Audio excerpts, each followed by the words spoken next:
Yes, finally. This is the day that we've been waiting for. It says that we're on YouTube. Are we? Okay, excuse me, what did you just say? I'm sorry. I said I see a message that says webinar is now streaming live on YouTube. Yes, that's correct. And I believe probably even in Facebook, I think sometime, yes. Let's give a few minutes until our members join us.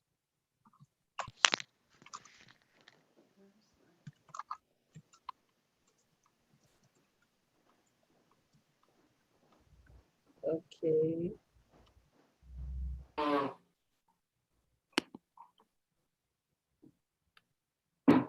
Not good. Okay.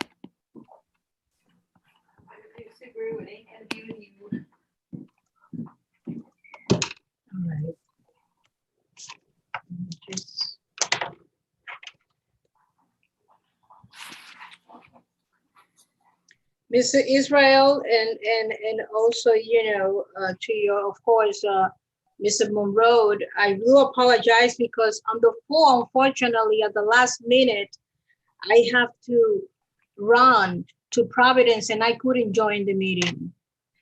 But not the meeting, but the public hearing that you had. I wondered what happened. How was it? We didn't have a public hearing. We had a town hall meeting. This is an informal discussion around Cuny in the Heights that you're referring to. Yes, I'm sorry. Yeah, it was a town hall. Yes. Yeah, it was not a public. We're not. It was a town hall. Yes. Yeah. It went well. We had Doug.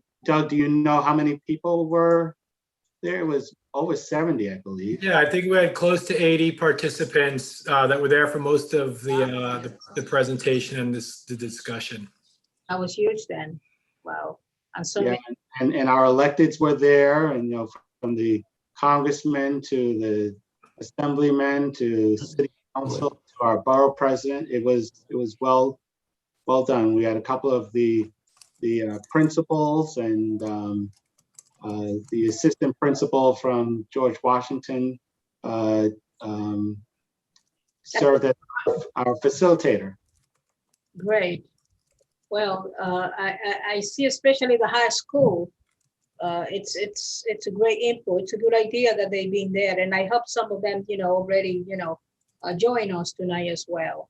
So I also understand that you may have another town hall coming up, but I hope it's still in effect, but more to come, I guess. And so I'm not going to be disclosing the good stuff. So you at the end of your presentation or part of your presentation, I hope that would be part of, one of your announcements as well. Had I known that we were going to be on YouTube and Facebook, I would have at least gotten a haircut and a shave. I need to know these things ahead of time. So I hope you will forgive me for being a little on the. No, absolutely not. No, this is just fine. This is fine. Don't worry about it. Yes, it's just part of the no procedure with this virtual thing that we all, I guess the only way, the faster way and the best way that we. Well, we appreciate you making time out of your busy schedules and your busy agenda. We wanted to and I'm sure Doug will have some opening salvos, but we wanted to spend some time with the Community Board 12 and your committee, just to give you an update as to where things are with Cuny in the Heights, location to get your recommendations and your feedback and your input. We feel that is critically important that you as the community leaders, the community representatives are intimately involved in our thinking and our process as we go about, determining what programs, what services could be at the Cuny in the Heights location coming this fall. So thank you for allowing us to spend some time with you this evening. Oh, you're quite welcome. Yes, you definitely have, our support. I think this is a wonderful, idea, and 1,000% you definitely can count on our support. Listen, we can't go wrong with this idea. Of course not. This is part of the growth for our community. That's how I see it. And I think this is wonderful. So I think we're going to call the meeting to order. I don't know how many of our members are on board, but let's call the meeting to order. We're supposed to have one of our colleagues that is supposed to co-direct the meeting that I'm not sure he's into. Just bear with me 1 second to see, because I saw his phone call and I don't know what's going on.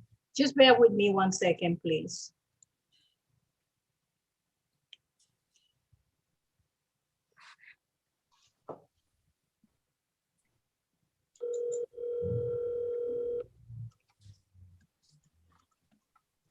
Jonathan, tú sabes que yo no puedo hablar, yo tuve que pausar la reunión ahora, voy a empezar ahora.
All right, so let's call the meeting to order right now.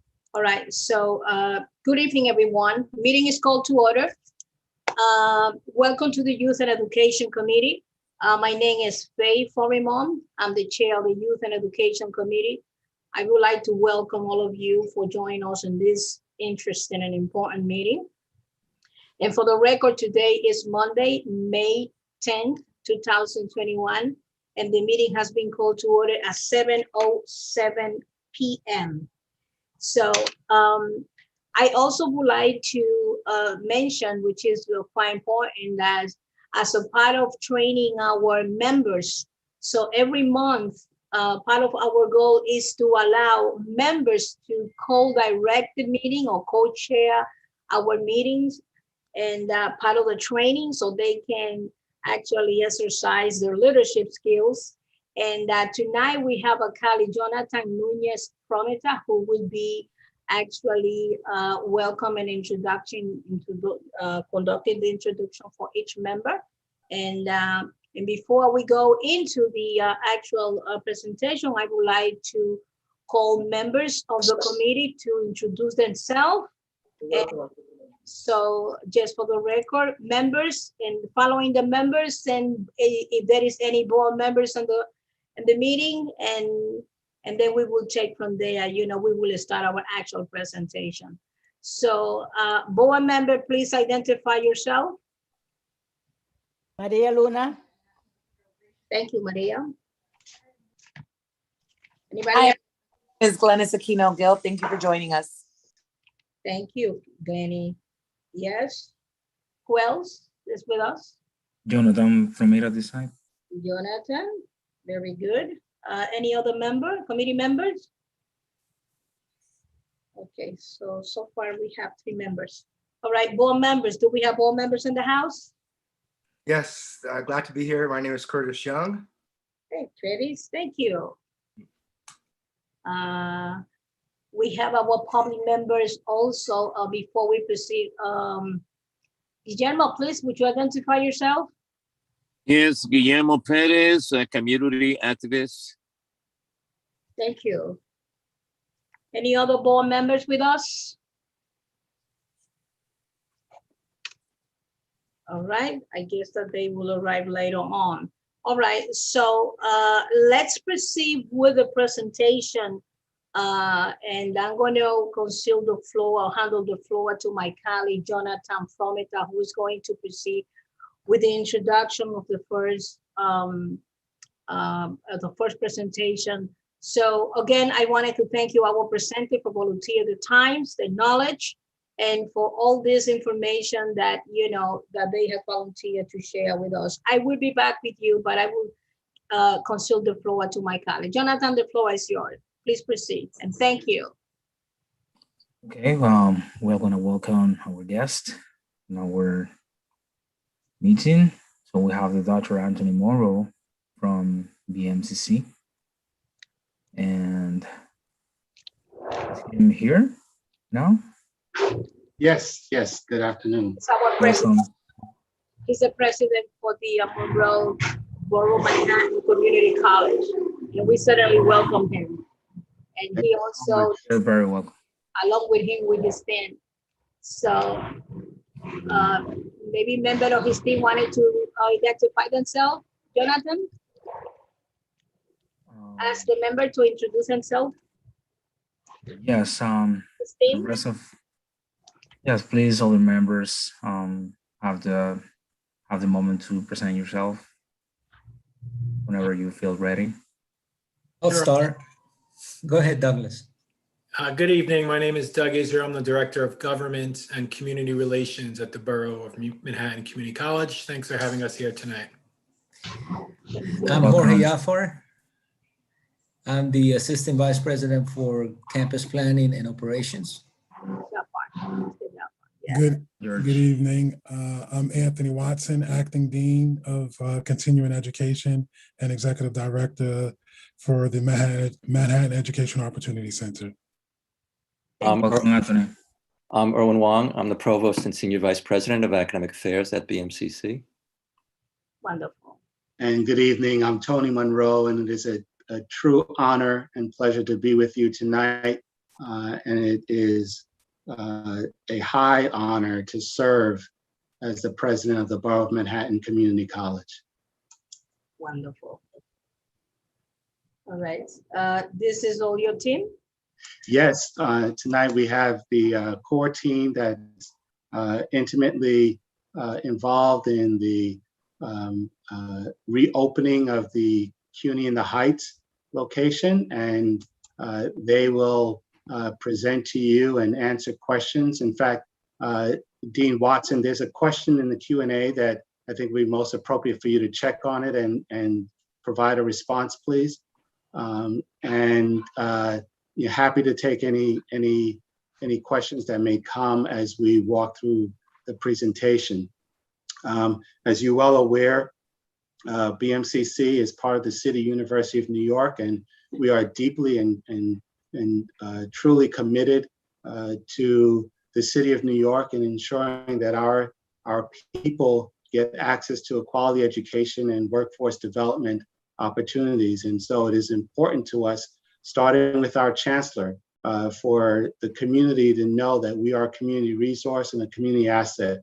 I don't think we have a stronger advocate for CUNY and for the City of New York, and definitely for CUNY in the Heights, than our chancellor, Felo Matos Rodriguez. So the team here tonight is going to walk us through where we are with CUNY in the Heights, and we want this to be a dynamic conversation. So please, your comments, your questions, even your concerns are welcome as we present to you CUNY in the Heights. Doug, do you have a few things to say so we can move Sure. through the presentation? Thank you, President Monroe. Ms. Florman, is it possible that we can share a brief 5-minute presentation before we get into a discussion?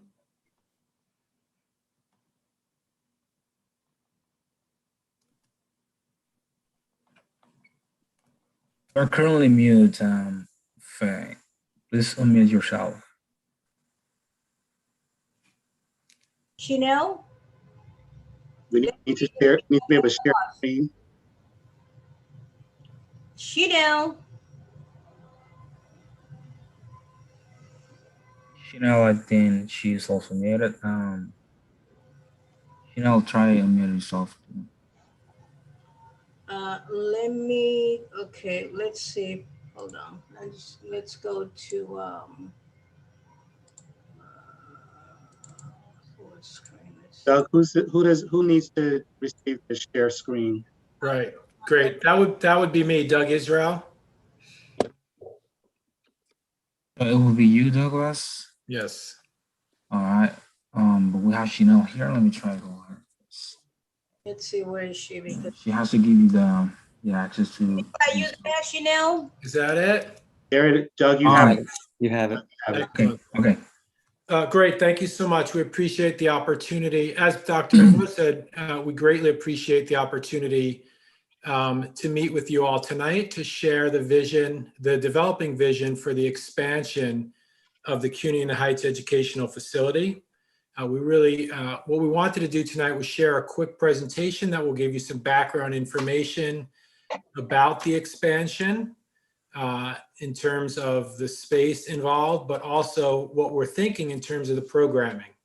And after that, we'd like to open it up to a discussion to hear what your concerns and thoughts and ideas might be for how we can all work together to make sure that the Cuny in the Heights facility is a success. So what I'd like to do is turn it over to our Associate Vice President for Campus Planning and Facilities, Jorge Yafar. Thank you, Douglas. We can move to the next slide, please. So we're very excited about the expansion of the facility at Cuny in the Heights.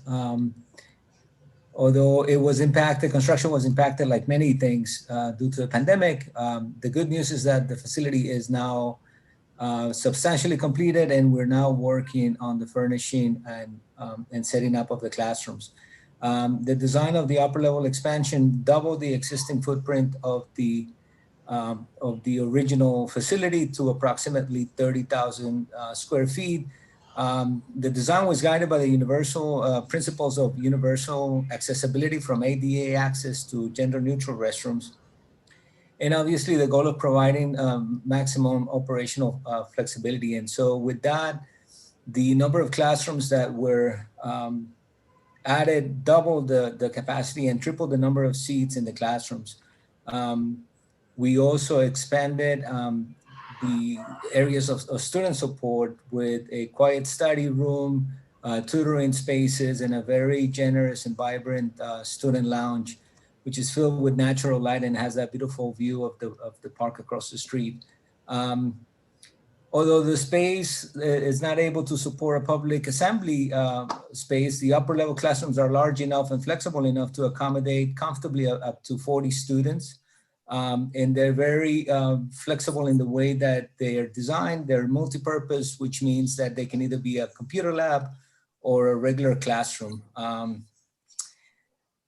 I noticed that there was a question in one of the chats, and this kind of confirms that critical and important spaces such as the Attain Lab, which was located in the lower level of the facility, will continue to be supported in the expanded facility at the same level, very easy to access. And we're very excited about the opportunities that this new space can bring to the community and to BMCC to form new partnerships. At this point, I'd like to pass it on to the provost and Dean Watson to talk a little bit more about the program. Yes, thank you, Jorge. I too want to reiterate how grateful we are to the Youth and Education Committee for allowing us to do this presentation. When I speak often to students and to community, I often say that if you want to go fast, you go by yourself, but if you want to go far, you go as a group. And the key to the success of Cuny in the Heights is the fact that it's a collaborative effort. We want to work not only with the politicians, with other CUNY community colleges, such as Bronx Community College and Hostos, but it's also crucial that we work with the community and with the high schools to find out exactly what the needs are so that we can contribute to those needs. One of the most important missions of BMCC is student success, and we want to see our students succeed. If the students cannot come down to Tribeca, we will go to them, and that's why Cuny in the Heights is crucial. We have spoken with high school media arts and communication, among others, to talk about the possible partnership we might do with College Now, providing perhaps the students with college courses that will allow them to accelerate their goals towards a career and a college degree. We want to also work with the community to find out what their needs are in terms of academics and employment. The goal is to try to provide them with as many means of access to get a better earning job and also to move towards a degree, whether that means doing some sort of certification or stackable credits, getting micro-credentials, something that will allow them to get credits that would then lead to perhaps various careers, either in health, business, IT, what have you, that will allow them to have career sustaining wages.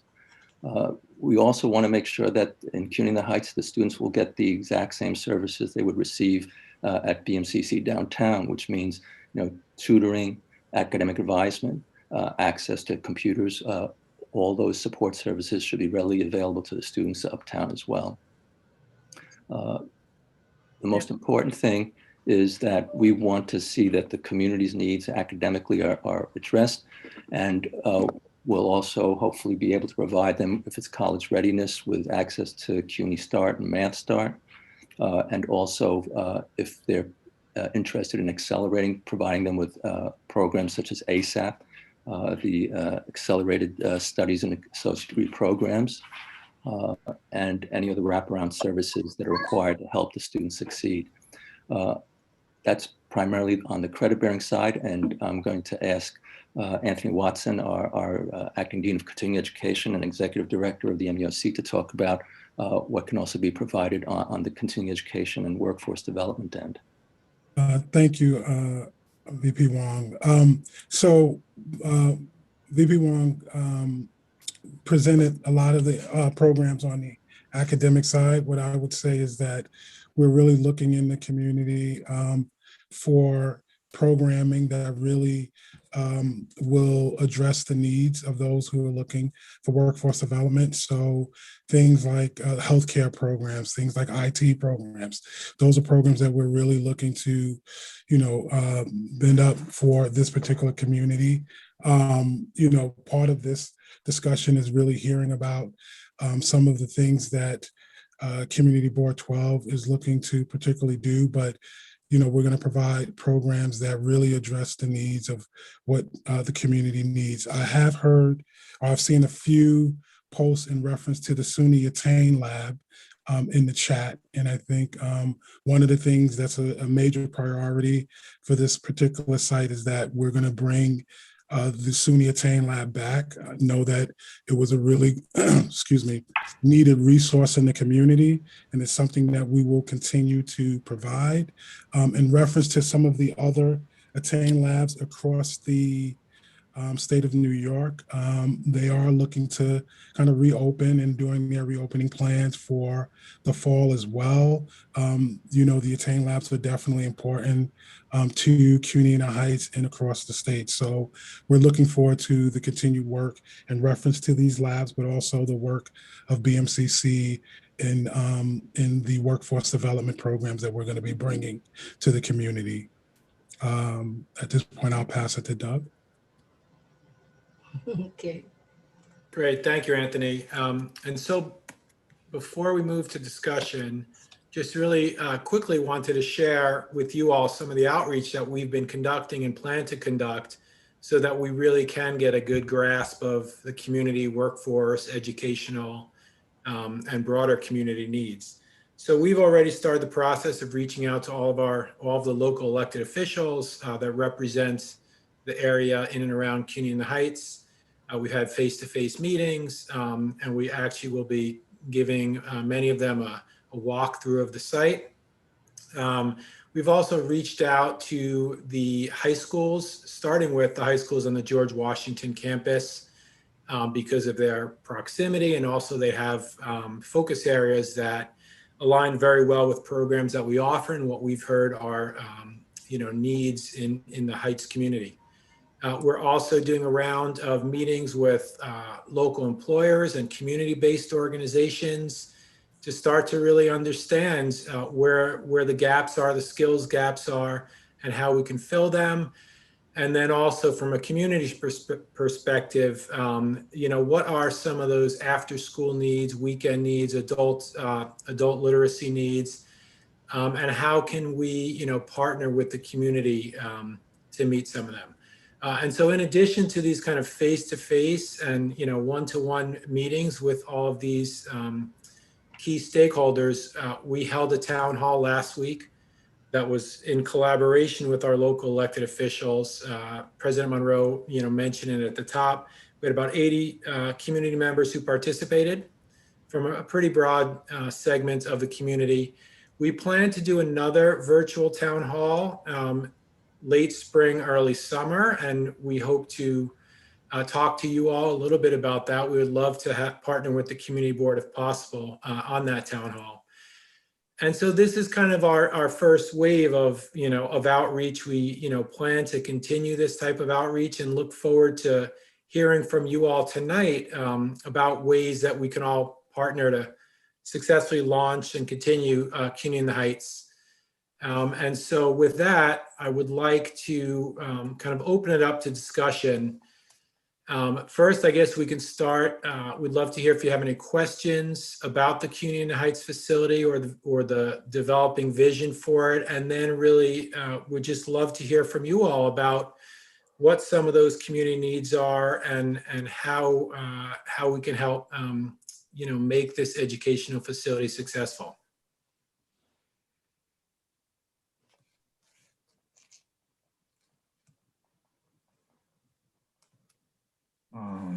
Okay. At this point, we will ask to our committee team to ask or point any idea or possible question that they may have. Firstly, I do see, if you don't mind, I see some questions in the chat that maybe I can read out and members from our team can answer them. Go ahead. One question is around enrollment, whether or not enrollment caters to those residing in the district zip codes or at all points in Upper Manhattan.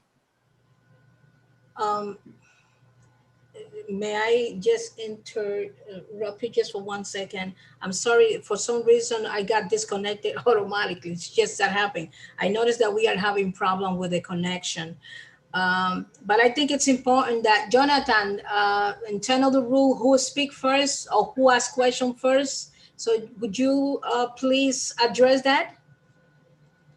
sure. Yeah, like we just said, we're going to start by our committee questions. And then we're gonna have members of the board, and then we're going to the we give the opportunity to the general public. So member first, committee member first, board members, and then the public. Thank you, Jonathan. So here we have Maria. So we already are ready for questions, right? Because since I got disconnected, so I lost some of the part of the conversation. So. Yes, that's correct. Oh, all right, thank you. Maria, Glenn. Thank you so much. I am glad to see this really happening up here. Many years ago, I attended the Manhattan Community College when you were on 54th Street and 6th Avenues. So Right, that Midtown. set me back a long time ago before you moved to 6th Avenue and then down below. So welcome all of you to this information. How about the tuition? I would like to get how are you going to be distributing enough information to reach out to everybody in our community? Because this is really extremely important to all of us to make sure that this is a community college that is coming to us as opposed to going to you? Well, we have a very effective public affairs division, and certainly they are going to advertise CUNY in the Heights being available uptown through social media, through texting, through hard copy, as well as the website, trying to reach as many people as possible through those venues of communication. Also, I forgot to ask about the, it's going to be a week, the full week open, or is that going to be like, you know, what are the schedules for the, that you're going to be operating on? Well, initially, I think it's going to be 5 days a week, but if you're familiar, you remember about Borough Manhattan Community College, we're the community college that never sleeps. So, you know, we've run courses from Sunday through Saturday from 7 in the morning till midnight. And I think once CUNY in the Heights kicks off and hopefully is very successful, it will be the same sort of operation. And one more thing about seniors. How are we going to dealing with, you know, seniors that want to continue their education? Well, we're very happy to accommodate the senior citizens. In fact, that they get a wonderful tuition break. But we serve all students of all ages, all different backgrounds and sizes and whatever you want. But basically, if they want to get an education, we're happy to serve. Okay, thank you. We strongly believe in lifelong learning. And it's not just, you know, college degrees, college training, or college education that we're going to be offering there, but also workforce development opportunities that Dean Watson, through his very able team, will bring to CUNY in the Heights as well. Wonderful. Anybody else? Well, I do have questions, perhaps maybe one or two. Yes, so my question, or one of my questions is that a few of my colleagues had actually, we got into the discussion about the idea that if this expansion is only internal, or the campuses also will be expanding outside the campus, meaning is there would be the construction of other sites nearby, or it's just internal? Should I rephrase the question again? Are you asking if there are going to be the construction to expand the building? Yes, because there are folks who think that besides the actual location, 5030, which is the actual location, they may be extended, maybe an extension in the vicinity, physical location, another physical location. But I couldn't answer the question because I don't know whether or not it was only internal, or meaning that perhaps you also are sizing more floors or what so forth, you know. But this is a question, whether or not the expansion is extended outside to another building, or it's just precisely inside the building, meaning that you may be getting more floors, or, you know, renting more floors to expand the actual programs, you know? I believe we understand the question, and AVP Afar can answer it in greater detail, but I believe in his first slide or two, he shared that we've essentially doubled the square footage within 5030. There are no plans at this point to acquire additional physical space outside of the current location. Jorge, if you want to go back to that slide, or at least walk us through what the expansion was in terms of the increase in number of classrooms, the increase in the total square footage, that'll be helpful. So that's correct, Dr. Monroe. At this point, we're happy to expand the facility on the upper floor and double the amount of square footage. I think the other important thing to remember is that although we doubled the number of classrooms, we tripled the number of seats in the classrooms because the classrooms are much larger. And I don't know how many of you are familiar with the original floor. The classrooms were really small and limiting. That's not the case on the upper level. And again, the other spaces that have been designed and created are spaces that are designed to support students in creating tutoring rooms and quiet study spaces in areas where students can focus and do the learning that they need to do. But at this time, there's no plans for further expansions. So in regards to the number of classroom that you are doubling, so did you have a specific number? So we actually added 7 additional classrooms, and 3 of those are multi-purpose classrooms, which are they can be computer labs and they can be standard classrooms. That happens because of the way the furniture is designed. And again, the typical capacity of a classroom is between 35 to 40 students, which is a very different space than the one on the lower level. And allow me also to, and thank you, but allow me to ask you also this question, because this expansion actually has been a surprise for, though much needed, because we really need that expansion, definitely. And that actually, it would be so helpful for a student that would avoid for them to travel, perhaps to, other, borough and so forth. Students that are resident of this community.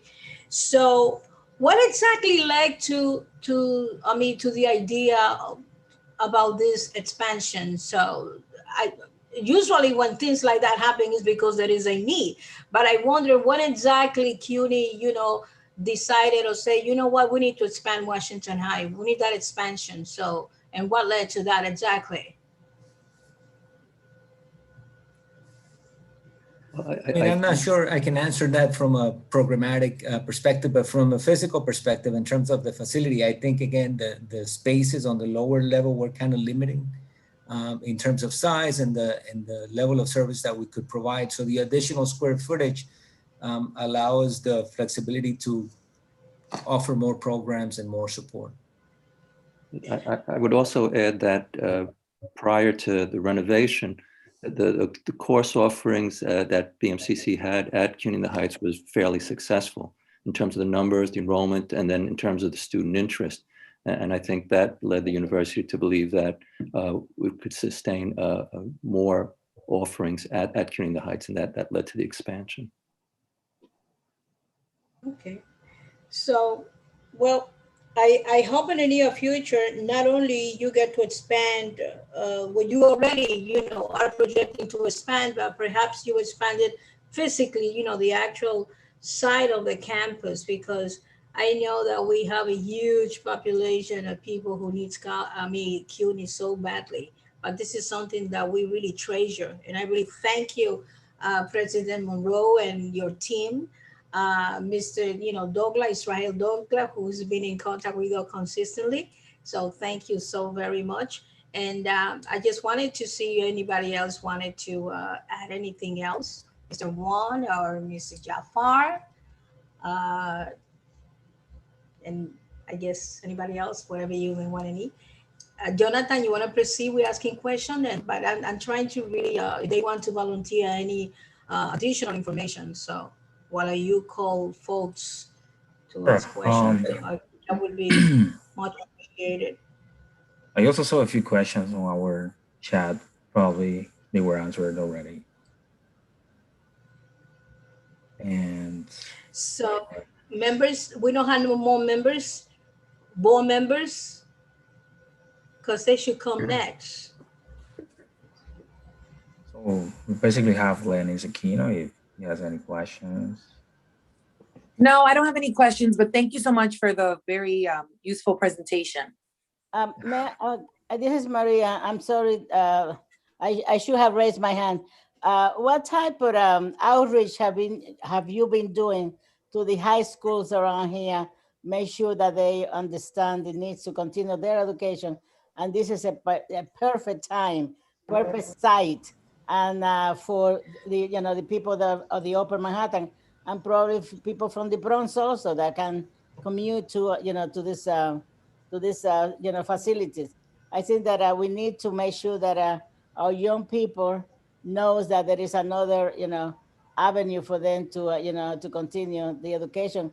And I can say that BMCC have provided fantastic education downtown, and now we have to take this opportunity and not let it go, because I will hate to see the numbers not really, reaching to the level that we expect you to, to have, as opposed to, just being open and trying to struggle to bring, education to our, especially to the young people. So I'm interested in the outreach. I mean, just want to make sure that everybody, is informed that we will be able to accommodate the people who live on the upper areas of Manhattan. Absolutely. Doug, can you let them know what high schools we've spoken to so far? You already said it, George Washington. Yeah. So yeah, we've reached out to the 4 campuses on the George Washington campus to have these kind of meetings and present to them. But we also are developing a more robust kind of recruitment plan that will engage a much larger number of high schools throughout Upper Manhattan as well as the Bronx. And that, that will be our recruitment team going to college fairs, doing virtual presentations, and figuring out, any and all ways to reach students to ensure that they understand that they can come to BMCC and that they can actually take classes in the Upper Manhattan community. Okay. And I wanted to add, Maria, so this is an opportunity for us, which I personally, besides counting with the rest of you, compromise to help in terms of, getting the word out. As a committee, we definitely can outreach District 6, the entire school district. We can do that. And besides that, any other effort, your Cali folks that you are a person well known in this community. You have a lot of contact. So maybe you want to take this as a part-time effort to get. I'm not compromising you by knowing I know a lot of people. I would love to do help. that. Trust me, I would love to do that. But I think that we need to to make sure that everyone has this information available, and we have a lot of people in our community that are really also interested in the future of our the young people that I'm interested in. Anyway, so anything that I can do, where you can reach me. There you go. Thank you, Maria. We'll take you up on that. Thank you, Ms. Moon. Glenny also can help us as well, since Glenny is Glenny, you want to talk to them about your role in the Armory, please? Sure. I am the Chief Administrative Officer and Community Liaison for the Armory Foundation. And we have some educational programming along with our athletic programming that's specifically for the Washington Heights, Inwood, and Harlem community. We probably service somewhere around 500 youth from the community and their families. And we have programming that goes from Little Feet, which is 2nd grade straight up through high school. And the intention of the program is to get kids moving and then from there, grab them after school and put them in our educational program, which helps them get into good high schools, which then in turn helps them get into good colleges. The past 4 years, we've had 100% of our high school students get into 4-year colleges with full academic and tuition support. Fantastic. And thank you, Glenny. And I also wanted to add that perhaps sending letter to even to this, the school district, and I guess the superintendent office should be informed, of this. Although the district only have the superintendent under his when he only have, I believe, is the George Washington. But we also have other high school in the district, which is not necessarily under his purview, like the Gregorio Luperon, which is located in 165th Street. We also, if I'm not mistaken, have also, what was the other high school? Well, we have several high schools. I know there is a program that Cuny already have in the Salome Ureña, which is in 196 and Broadway. But outside, although it's not within this district, we have the Randall, High School, which is located near to City College.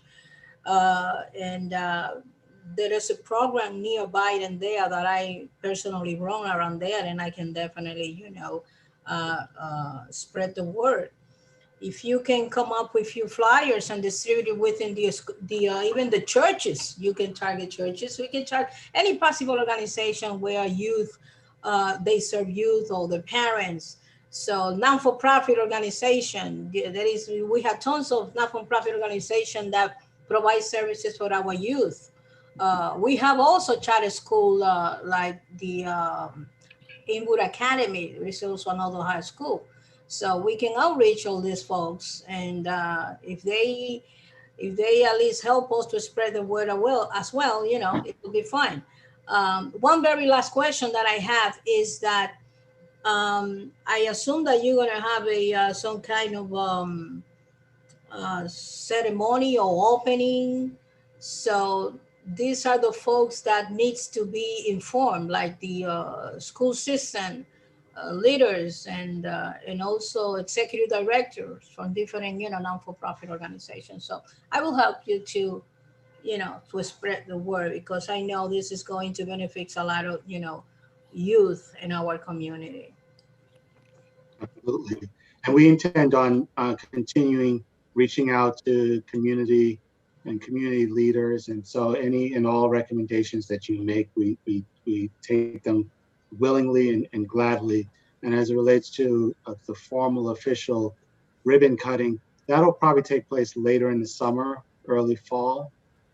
We still have to complete the facility and get these certificate of occupancy and do a few other things before too long, but definitely would want to work with you and your office and the community board to really make this not only a grand affair, but a huge success on behalf of the community.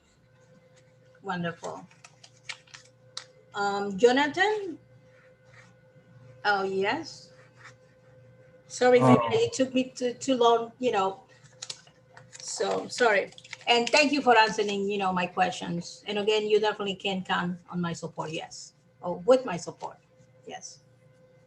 I don't know if you agree also, we can provide some help on the outreach of this great project, right?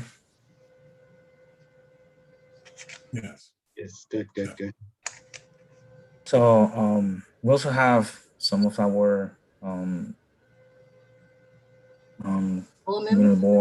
board members here present. So if they have some questions also, this is the time. What is? Board members.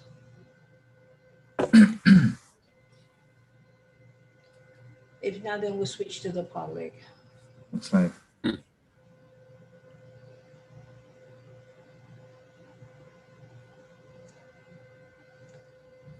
Can you check the chat? Maybe in the chat we may have some questions. Yeah, I have some participant from the attendee side. You may have a question. Let me allow him to chat. Oh, it's Deborah. All right. Good evening, Deborah. So you can ask your question now. Yes, first, I just want to say thank you so much for coming uptown. But as far as the Armory is concerned, that's another topic altogether. And the After School Corporation and CBOs. But here's one point that isn't being addressed that I offer to you as an idea, which is, what do we do with the children that are hyper accelerated and held back because of their general environment? I speak as a music teacher because I send many of my students from Booker T. Washington, which you know has a long history of success. But as my part as a music teacher, I've sent kids to Celia Cruz over in the Bronx, which has a partnership with Lehman College, where students who are on AP level aren't able to take the class in their high school are given permission and given double credit. And so they're getting their high school credit towards a Regents diploma, as well as receiving college credits that can in turn be transferred towards their working towards a great degree, a better degree, or from a, getting better. The better the training, the better the odds. Our kids, if you look at the statistics uptown here, literacy, functioning in computers, trying to get our kids going. The outreach to, in particular, the public schools in District 6, in my opinion, as a professional and a product of this very school system, born here, raised here, still living here, will tell you we've got to catch up on some incredibly lost ground, especially over the last 25 years. And I say thank you. As a public person, I welcome you to the hood. Thank you, Open Deborah, up the for your. armory, please. Open up the armory. Thank you, Deborah, for your participation. You're welcome. Change your wallpaper, please. Just to be clear, we're not affiliated with the Armory, and I know everyone knows that, but that's a separate entity. Right. But what you suggest also is very important because, again, what you suggest are ways that we can address the needs of the community, working with high schools to offer them College Now courses, for example, which will allow them to accelerate and earn college credit while going to high school. And then certainly we can provide literacy programs through our continuing education, ESL programs, things of that sort, to provide college readiness. We also have Cuny Start and Math Start to work on literacy and mathematics. So if those needs are there, we certainly can provide the assistance to have the students be better prepared so they can move forward.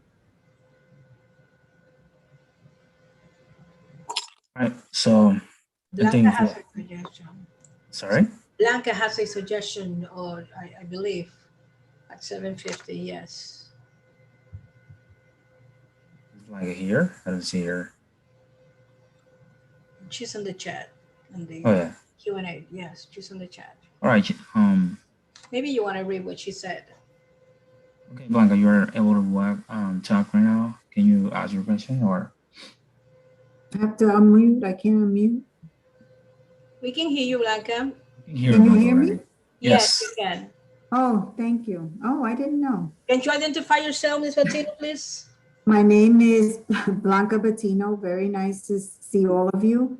I thank you for your coming into the Heights to provide more support for our families. I have been a principal in Washington Heights for 17 years in the past, and I'm still actively involved in the community. Even though I retired, I still have worked within the community and continue to work in educational issues. But one of the things I just wanted to bring up is that one of the greatest issues we have in our community that the pandemic kind of exacerbated is the technology issue. And I hope that the workforce development program that you have continues to provide the types of technology support and training at a high level so that our adults and even our students and even our teachers are able to navigate the system better, technological systems. So that was that has really created a big divide in our community. So to me, having a really standard technology program for our parents and our teachers, or even the high school staff that you will be servicing, would be really crucial. And I thank you for all the stuff that you have been working on and continue to work.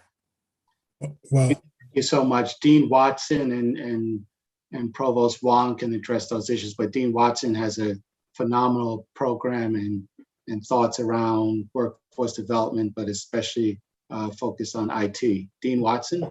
Yes, absolutely. Thank you, Dr. Moreau. And thank you for your question, Blanca. Workforce development, when it comes to the IT, is extremely, extremely important as we look to continue some of our other programs and bring them uptown, like cybersecurity or web design and the likes. IT is extremely, extremely important when it comes to our community, and we'll make sure that these are the types of programs that we bring to the Cuny Heights area, A+ certifications and the likes. So these programs are deeply needed. The workforce is extremely important, and the employers around there are looking for trained individuals. And our goal is to really train those in our community so they can be available for those opportunities that come through the employer side. So Blanca, this is an important venture for workforce development for BMCC, and it's something that we hold true and are very committed to. So thank you. Right. And Thank just you. to add to what Dean Watson said too, and President Moreau said it as well, we're committed to lifelong learning. So it's not just providing them with the skills to get the excellent up to speed job performances through adult continuing education, but also through Dean Watson's program. These courses, these workshops are also accepted at BMCC as credit, so that the students who participate can not only earn money and life-sustaining wages, but also, if they're very much concerned, they can then have credit contribute towards a degree at BMCC. And we know from all of the signs that the job demands in New York City are going to be in 3 specific areas. We know IT, healthcare, and business. And so, we want to try to address those needs at Cuny in the Heights, as well as downtown, to help the community. Thank you.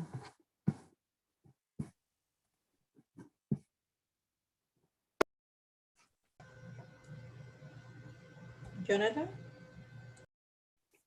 Okay, if you don't have any other pending question from attendees or board members, I think we can go ahead and start with our next participant, which is Leonie Hampson. If you can present yourself, Leonie Hampson. Hello, thank you for inviting me here. I'd like to do a brief presentation on the issue of class size in our public schools and why I think we have a better chance this year of actually making progress in this area than we've had in many, many years. So if you allow me to share my screen. Sure. Can you please allow her to do presentation? Jonathan, could you allow me 1 second, please? Yeah, go ahead. So I'm not sure that we already finished with Cuny. So to proceed with Ms. Hampson. So do we have all the question and everything? I'm not sure. Ali, I think it has a question. Guillermo Ali. Guillermo. We don't have more question in the chat or comments for Cuny before we exit or go into the next presentation. Ms. Hampson, just bear with me 1 second, and I apologize for this, but I need to interject because, I just want to make sure that we proceed properly with this. I think Guillermo is no longer with us. So we don't have any other comment or question on the chat for Cuny? I see other hand up on the attendee side, but I'm not sure. Oh, no longer there. He's not there already. Not there anymore, so no more questions. How about comments for Cuny?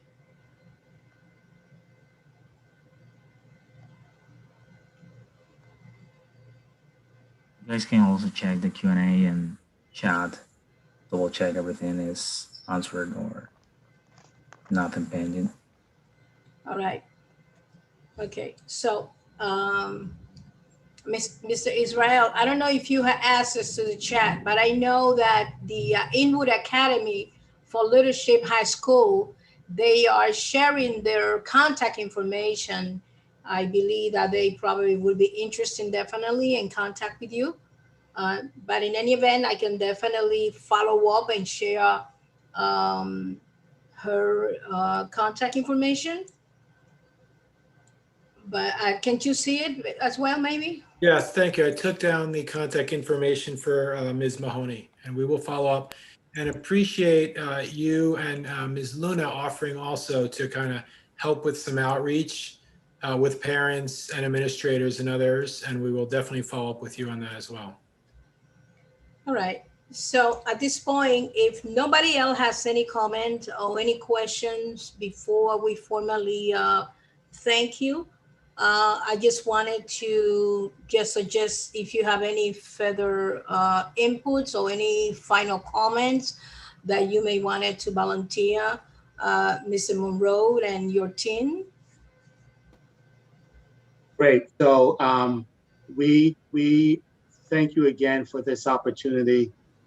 We will continue to follow up and solicit input. Doug, can you share, please, the email and the website address so that the community board and the public, for that matter, can have that vehicle to submit additional questions or comments that may come after today's meeting? Could you drop that in the chat, please? Absolutely. Give me a second to grab that. Great.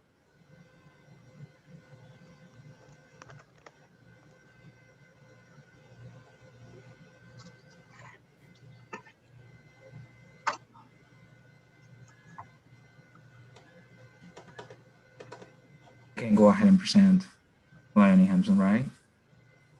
The website address, Doug, bmcc.cuny.edu/Cuny in the Heights, CITH. And Can you please write it down in the chat also? I'm giving it to Doug, so he will drop it in the chat. And Doug, the email is ins Got it. at bmcc.cuny.edu. All right, we got it. So the first link that Doug put in the chat is the actual website for Cuny in the Heights.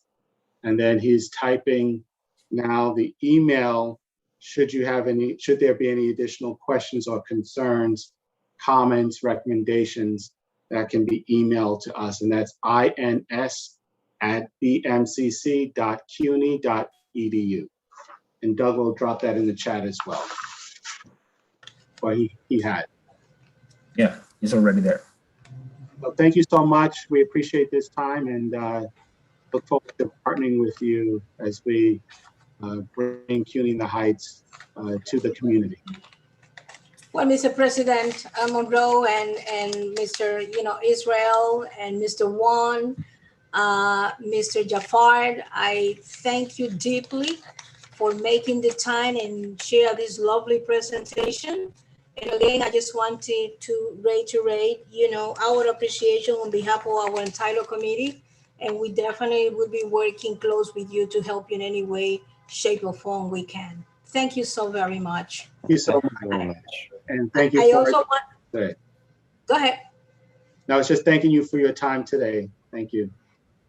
Okay, I also finally want to add, are you welcome to stay so you can witness Ms. Hampson, presentation. So, if you can stick around, more to come. Okay, thank you so much. We appreciate that. Thank you. Tomorrow.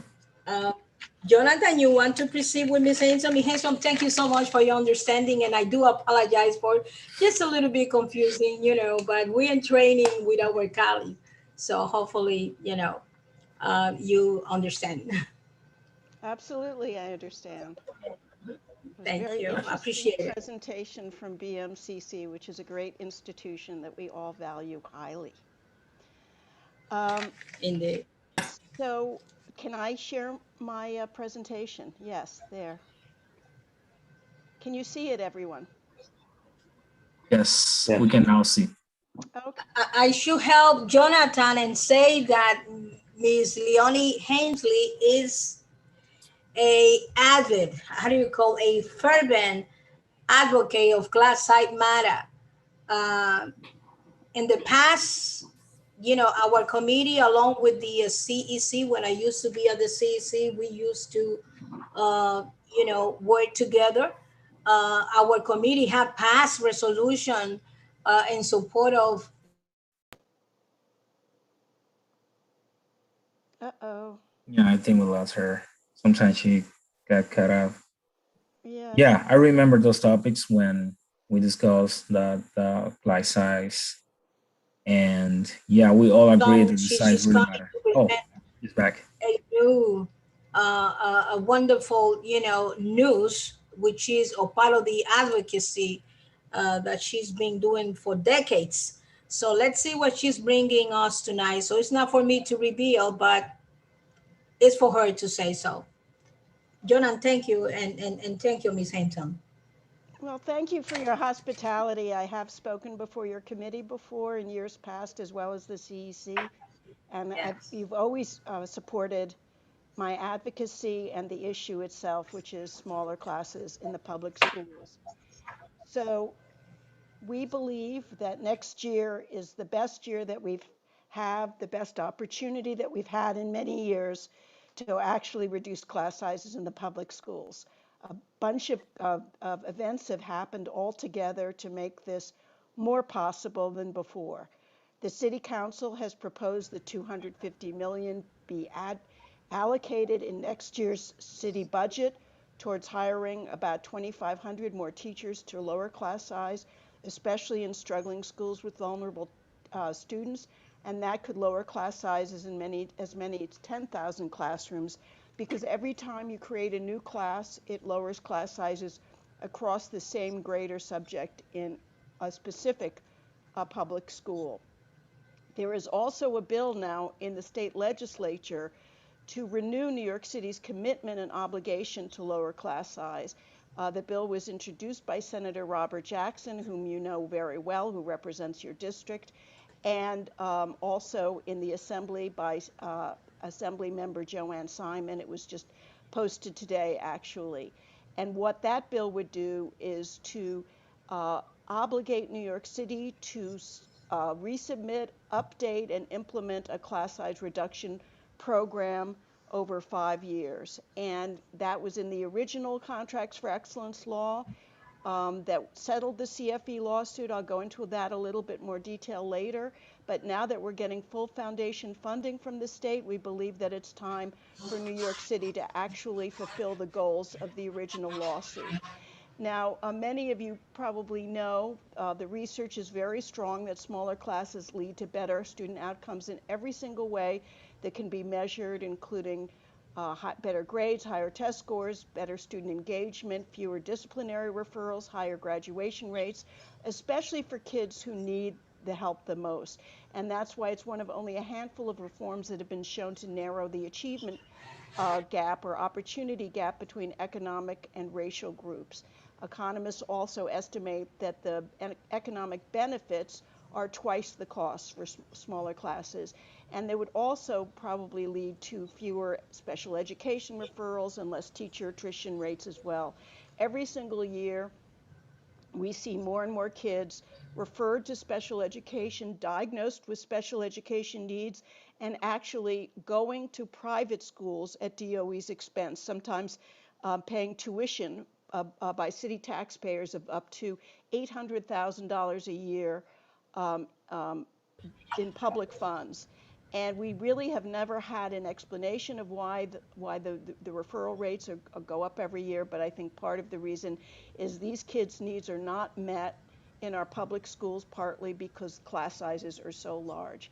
Now, in the Campaign for Fiscal Equity lawsuit, the Court of Appeals, which is the state's highest court, said that New York City class sizes were too large in all grades to provide students with their constitutional right under the state constitution to an adequate education. And here are just some quotes from the Court of Appeals decision, which I won't read to you, but I'll make the PowerPoint available to you guys if you want to read on your own. Here's the most, I think, dramatic quote in the decision. Tens of thousands of students are placed in overcrowded classrooms and provided with inadequate facilities and equipment. The number of children in these straits is large enough to represent a systemic failure. And yet what's really disturbing is that since the court issued that decision in 2003, actually our class sizes have gone up, not down, especially in the early grades.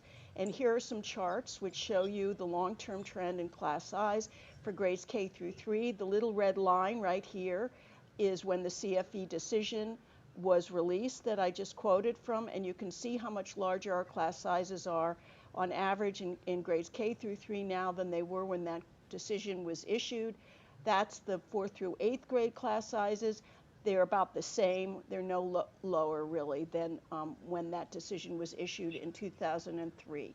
So in 2007, in order to settle the CFE lawsuit, there was a law called the Contracts for Excellence, and it included a requirement that New York City reduce class sizes in all grades. New York City actually did submit such a plan, which was approved by the state in 2007, but then the Great Recession hit. New York City first cut its budget for schools, then the state cut its budget for schools, and class sizes went up and not down. And class sizes went up sharply starting in 2008, particularly in the early grades. And then in these graphs, you can see the red line is what happened to class sizes in K through 3, and the blue line is what was supposed to happen according to the city's 5-year plan, which is to reduce them on average to less than 20 in K through 3, less than 23 in 4th through 8th grade, and less than 25 in high school. And you can see that we never reached those goals. But even averages don't tell the whole story, because more than 336,000 students, or about 1/3 of all New York City students, were in classes of 30 or more last year before the pandemic hit. And these are the class sizes in New York City compared to the rest of the state outside the city, where in general class sizes average about 19 to 21 in all grades and all subjects. And next year, as I was saying, represents a golden opportunity to do what we should have been doing all along, which is reducing class sizes, because we're getting full funding from the state.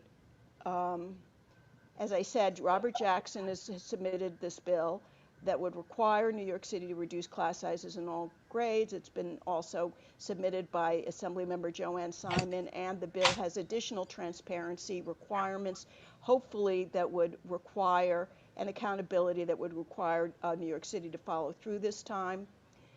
Why is it such a great opportunity? We're getting a lot more money, both from the state and the federal government. We're getting about $7 billion New York City schools in the next 2 to 3 years from 2 different acts of Congress. And in the state budget, we finally got full foundation funding that was originally promised to us because of the CFE lawsuit, about $530 million additionally next year, increasing over 3 years to $1.3 billion. President Biden has also proposed an increase in regular federal education aid, including a doubling of Title I money in the future that would be sustainable over the long term. And it would mean about $740 million in additional aid to New York City schools every single year. And there's also going to be an infrastructure bill with about $100 billion nationwide that would provide some of the funds to actually build more schools to create the space. These funds should be used to reopen schools safely and with additional learning support to recover from the pandemic, especially after more than a year of blended learning or fully remote learning. Kids are going to need more than ever before to forge those close connections with their teachers in person, to both for academic support and social emotional support. And also, smaller classes would better allow for social distancing and health and safety. Given current class sizes, we did an analysis showing that more than half of all students could not attend school full-time next year if there was even 3 feet of social distancing. We don't know whether that's going to be required or not. Right now, it looks like there's going to be vaccinations available for kids 13 and up, but we don't know about the younger kids. And so there may be some requirements still for social distancing. And in order for kids to be able to attend school full-time in person, there will have to be smaller classes. Smaller classes, as you know, are very popular with parents and teachers. They're the #1 priority of parents every year on the DOE's own surveys in terms of when they're asked what changes and improvements they would like to see in their children's school. 99% of teachers in a UFT survey say it would be the best way to improve outcomes for kids. Now, space is the big problem, of course. In a lot of schools, however, there would be space tomorrow to lower class size if there was the money for additional teachers. More space could be created in elementary schools by moving some 3K and pre-K classes out of our elementary schools into standalone city-run pre-K programs or the community-based pre-K centers that actually have thousands of empty seats and have complained over the last few years that DOE has taken too many students out of their community programs to put them in elementary schools. And some of these community-based organizations have been providing pre-K, publicly paid for pre-K for many years, and yet when the DOE expanded pre-K, they pushed or diverted a lot of students into the elementary schools instead. At least 17 parochial schools closed this year. The DOE could quickly acquire some of those buildings, and in the medium and long run, the capital plan should be expanded, perhaps helped by some of the infrastructure billions that are going to be provided through the President Biden's infrastructure funding. And then we also have specific proposals about how to improve the ULURP process, which I'm sure you guys are aware of. Whenever there's a large-scale development, there needs to be schools either attached or developers put into a fund for schools. And right now that hasn't happened. With the infusion of this really significant amount of federal and state funds, it's the best opportunity next year than there's been in decades for students in New York City to finally receive their constitutional right to smaller classes, especially now. They'll need them more than ever before in terms of recovering from all the disruptions, both personal and educational, that they've suffered. And I don't believe there's any excuse left for the mayor and the city council not to provide these funds. So how can you help? We have a lot of different campaigns going that I could really use you guys' help with. We have a petition to the mayor and chancellor. The link is here. I'll put that link in the chat. We have a resolution that we have drafted for your community board to consider. We have a letter campaign going to the legislators. You can send them a letter asking them to sign on to Robert Jackson and Joanne Simon's bill. Also, I've heard that it's very useful if you draft a memo of support for these bills, which I would be happy to do the first draft if you're interested. Their mailing list and information. If you have any questions, that's our information email. Finally, we're also having our annual parent conference on May 22nd at 11 o'clock. There, we're going to just do brainstorming and discuss with other parents, educators, and students how they'd like to see this money spent. There's a lot more money than even just class size would take, and we really need community and parent input in this decision-making process. It should not be the mayor's decision alone. And here's a link to register for our online conference.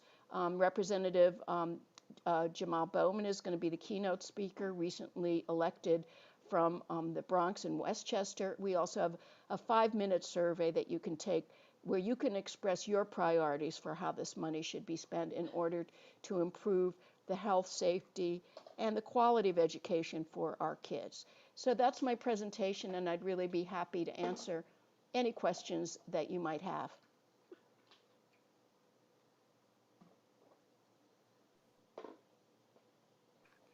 Thank you so much, Eleni.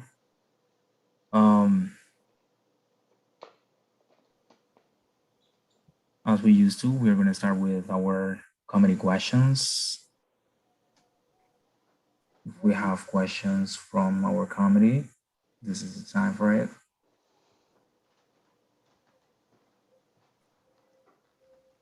board member first, right?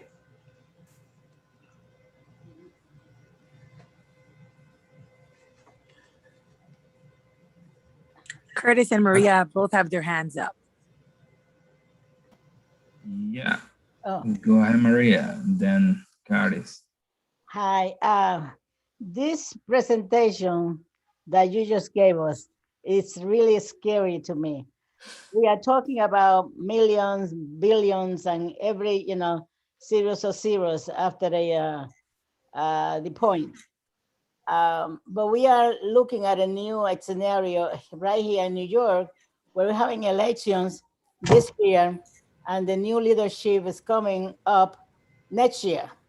And I have not heard too much emphasis from all these candidates about their role and how they are going to be dealing with the crisis of education that we have in our schools. And I just don't know how they're going to focus, because without children being educated, we are in trouble. We are in trouble now, and we're going to be in more serious trouble in the future. So all the money that is people are throwing at us, all this big money, how and who is going to control the allocation of them to reach out to the level in our communities, the people who are really in need of strong education support. So I'm really concerned about the future. Robert Jackson, for many years, of course, struggled to get some money. It took him 14 years or something like that to come to some sense to some of the people now in leadership. But now how it's going to be dealing with in the future, the distribution to that money to that reach out, as I said before, to the children in our community. It's not just only buildings, because buildings need maintenance, but also another factor that I'm very much concerned about, the quality of the teachers that we have in our schools. That needs to be taken, very seriously. So those are my comments right now. One of the reasons I think it's so important to try to build in this class size reduction program starting next year is to get it established before we get a new mayor, and also a state law requiring them to continue this process, because we really don't know who's going to be mayor in the future, and we really want to, as much as possible, try to fix this in our schools so that whoever is elected will feel obligated to continue it and expand it. I do think it's a very risky moment in New York City's history. The candidates who are out there, most of them have not clearly articulated how they would use these funds or how they would improve our public schools. We know that two of the I don't want to get too political here, but two of the front runners are pro-charter schools specifically, and none of them, except for a few, really have strongly articulated how they would address the problems in our public schools in a really coherent, progressive fashion. So I agree with you completely. It is very risky. It is very risky that even under this mayor, we could waste a lot of this money. The Mayor de Blasio's proposal is to spend $500 million, that he says, on tutoring and more assessments. Well, he hasn't said who would be the tutors, and he hasn't said which assessments will be bought. And a lot of people don't think that necessarily the best way to address the problems that our kids are having, both educationally and in terms of their social emotional lives and all the the trauma that they've experienced during the pandemic, is to overload them with a lot of testing. Thank you. Curtis?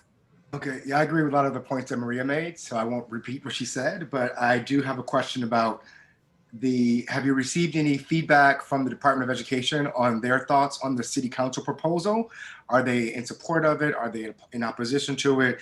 You subtly mentioned the issue on space, because obviously we don't want that money to be used for building new infrastructure, and that's going to be not directly going to the students who are in need. So what is the current DOE position on this proposal? Okay, well, the current chancellor has been asked twice about her views on class size and whether she thinks it's important to lower class size. First, she was asked at the city council budget hearings a few weeks ago, and she said, I think it's a contractual matter, implying that it's something between her and the U of T that no one else should have any concerns with. She was also asked about it at the CPAC meeting last week, where I gave my presentation in the morning. CPAC unanimously passed a resolution in support of lowering class size, and so the co-chair asked the chancellor about that. She again said it was a contractual matter, and she'd have to go back to her people about it. And she said this year we were pushed to smaller classes because of the pandemic, but she doesn't know what that means for the future. So that was not encouraging. However, Danny Drum, who is the chair of the Finance Committee and a former teacher, told me first in private and then on my radio show, so it's no secret, that he did address this issue directly to the mayor. And the mayor said he's willing to work with the council on this. He's making no commitments as to the amount of money, but he said he's willing to work on this. That does not necessarily mean that he is really going to go through with it, because he's made lots of promises, including when he ran for office, that he would be reducing class sizes in all grades and would adhere to the original C-free class size reduction program. And as soon as he got elected, he went back on that promise. So I don't really know what to say, except that they also met with Robert Jackson's and his staff about his bill, and they clearly expressed that they were against that bill. Because they said they number one, they don't know whether the money's going to be there in the future, and Robert Jackson said, of course it's going to be there. You'd have bloody hell on your hands if the legislature did not come through with the money this time. I made the point that, if you do something that's really popular and really useful with the money, you will have more parent support too, and it'll be harder for the legislature not to come through with all the money that they promised. But two, they said, and these were the finance people and the legal department, they weren't really the educational people, but anyway, they said, we don't want to tie principals' hands. Well, this is what the DOE always says when it's a program that's not one of their priorities, right? This is what Joe Klein used to say. They don't want to tie principals' hands, except when it comes with the things that they think are important, such as 3K, pre-K, certain literacy programs, community schools, et cetera, et cetera, et cetera. So they always use that sort of bugaboo excuse that they don't want to tie principals' hands. Well, first of all, principals are going to get their full fair student funding next year as well with some of these funds, which they've been waiting for a long time. And I think most principals would welcome extra funds to lower class size. The problem with the fair student funding is that it has a built-in incentive to overcrowd schools and overcrowd classrooms because it's tied to a per student amount. But given that they're going to get their full fair student funding, I think that most principals would love to have the funds to be able to also lower class size. Mm-hmm. Mm-hmm. Yeah. Well, just a follow-up comment, if I may. I just want to say that, I follow your work very closely. I've advocated with you on this issue. I work with young people who are involved with the juvenile justice system, who are, young people who have been in trouble, in a little bit of trouble. And what I've noticed from my interaction with them is that they need smaller classes now more than ever, because many of them are not even logging on to go to classes now with the computers. And when they have to go back to in-person, there's going to be all sorts of new behavioral issues. There's going to be a lot of new social, emotional issues. A lot of them have dealt with a lot of trauma in their households. So going back to school and having a teacher have to deal with 30, 20, even 25 students is going to be a nightmare for teachers. So I do think that if there's a priority to be made right now, this is one of them that should be made with our schools and our youth particularly. So thank you for the presentation. That's all I have to say. Thank you so much for your support, Curtis. It's so much appreciated. Just wanted to mention that we did have a hearing A year ago, February, right before the pandemic hit, Curtis was there to testify.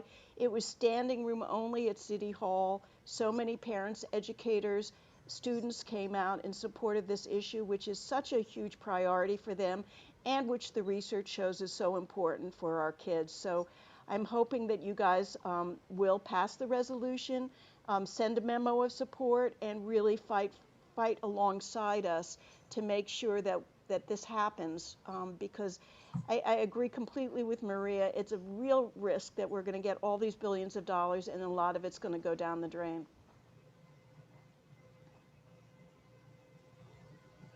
Jonathan? Thank you for that answer. Do we have any other board member with any questions at this point? I only volunteer a comment, which this whole thing in terms of waiting for class size to be definitely and consistently adopted.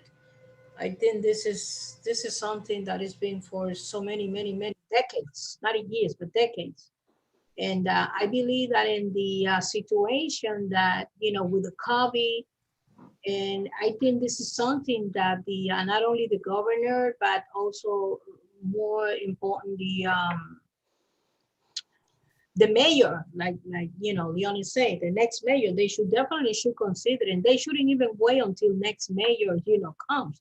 This is something that the present administration should definitely start, recommending that, because with the COVID, if they really and sincerely are serious, considering and keeping a distance and not too many, students in one classroom, I think the opportunity is just right here.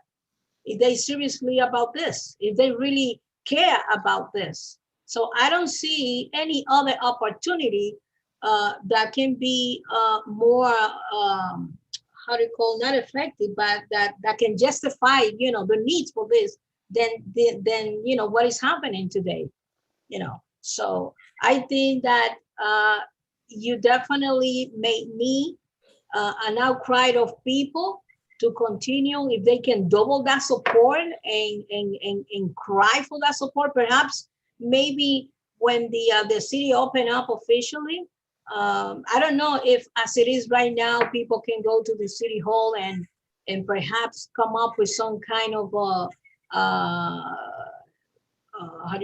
press release or public hearing to really call the attention, because I think people should concentrate and tell the mayor that he really care about this pandemic and what plan he really and sincerely have for the opening of the next school year in September. This is something that he should consider it seriously. As a matter of fact, I suggest that maybe in part of the resolution that you are sharing in different community boards, that might be probably some of the whereas that may want it to, be incorporated as a friendly amendment, because I really think that this is something that we should definitely bring into discussion. Hey, it's a pandemic. So, but, this is just a thought. Yanni. Well, I think the resolution does mention the issue of the pandemic and social distancing, and also the need for greater in-person, close personal support from teachers more than ever before, because of all the suffering and disruption that students have experienced, and teachers as well. It's been a really difficult time the last year and a half. Everybody's been just sort of holding on by their fingernails, and we really need the most successful opening of schools ever in the fall, and I'm just hoping that it can happen in a really productive way. But maybe I think we need like a stronger tone on the resolution and not mention so passively. Okay, well, be my guest too. You know what I mean? Yeah. We really need to captivate his attention, because sometimes we ask for things in a passive manner. But I think at this point, this is something that we should not even ask. We should demand. That should be the tone. Demand, for this, because I personally feel that this is something that this is an urgent need more than ever. And this is not you or the community asking, but even the circumstances abounding, the whole scenario in the school system is asking for that. Hey, it's a pandemic. We need for you to change this, So, I mean, this is how I personally feel. I agree. And I suggest the resolution. We are talking about the resolution that is on. We're going to bring it, right? Yes. The one that you sent us, Faye, the resolution that you sent us. Yes. The long resolution. I was reading and trying to analyze it with my sisters, and she was a former teacher also, trying to, to see how we can. I don't think we can add any more whereases. I think we have enough there, but I think that the resolution is a little long and it needs to be split. I don't know how we can do that. I mean, it's very detailed and very concise, but I believe that the way that resolution is written, I don't think everybody, a lot of people are going to pay attention to the whole thing. So is it possible only that you could, give us a guidance on how to, because we are addressing issues that are local issues and also, statewide, and also we have to also think about the condition, the social condition that our children are living with is impacted on their education and their daily life. So we need to also address some of the areas that needs to be taken care of, so they can be, the education can be productive, and that they also can come to a classroom or virtual and have the peace and quiet that everybody needs in order to absorb what is being presented to them. It's very serious, as you know, the families that we have that are going through serious crisis, economic, health-wise, and everything else. We cannot just address that in one resolution. I think that we need to maybe, my advice will be to, to see how we can split it up, and so they can, could be motivated and we can get more support, not just locally here, but also citywide. Well, I think that, I don't know if Leonie wanted to add anything else to that comment. Would you like one resolution for the mayor and the city council to actually include this amount in the final budget, and a separate resolution for the state legislature to pass this law? Is that what you have in mind, Maria? I think we need to, to be realistic. Everybody that is around now is leaving or moving on to something else, and they're really not focusing on, on this type of issue. I think they are going all over the place. So I think that we need to put a resolution together, for the, the current time and also for the future, how to address the, the problems in the future.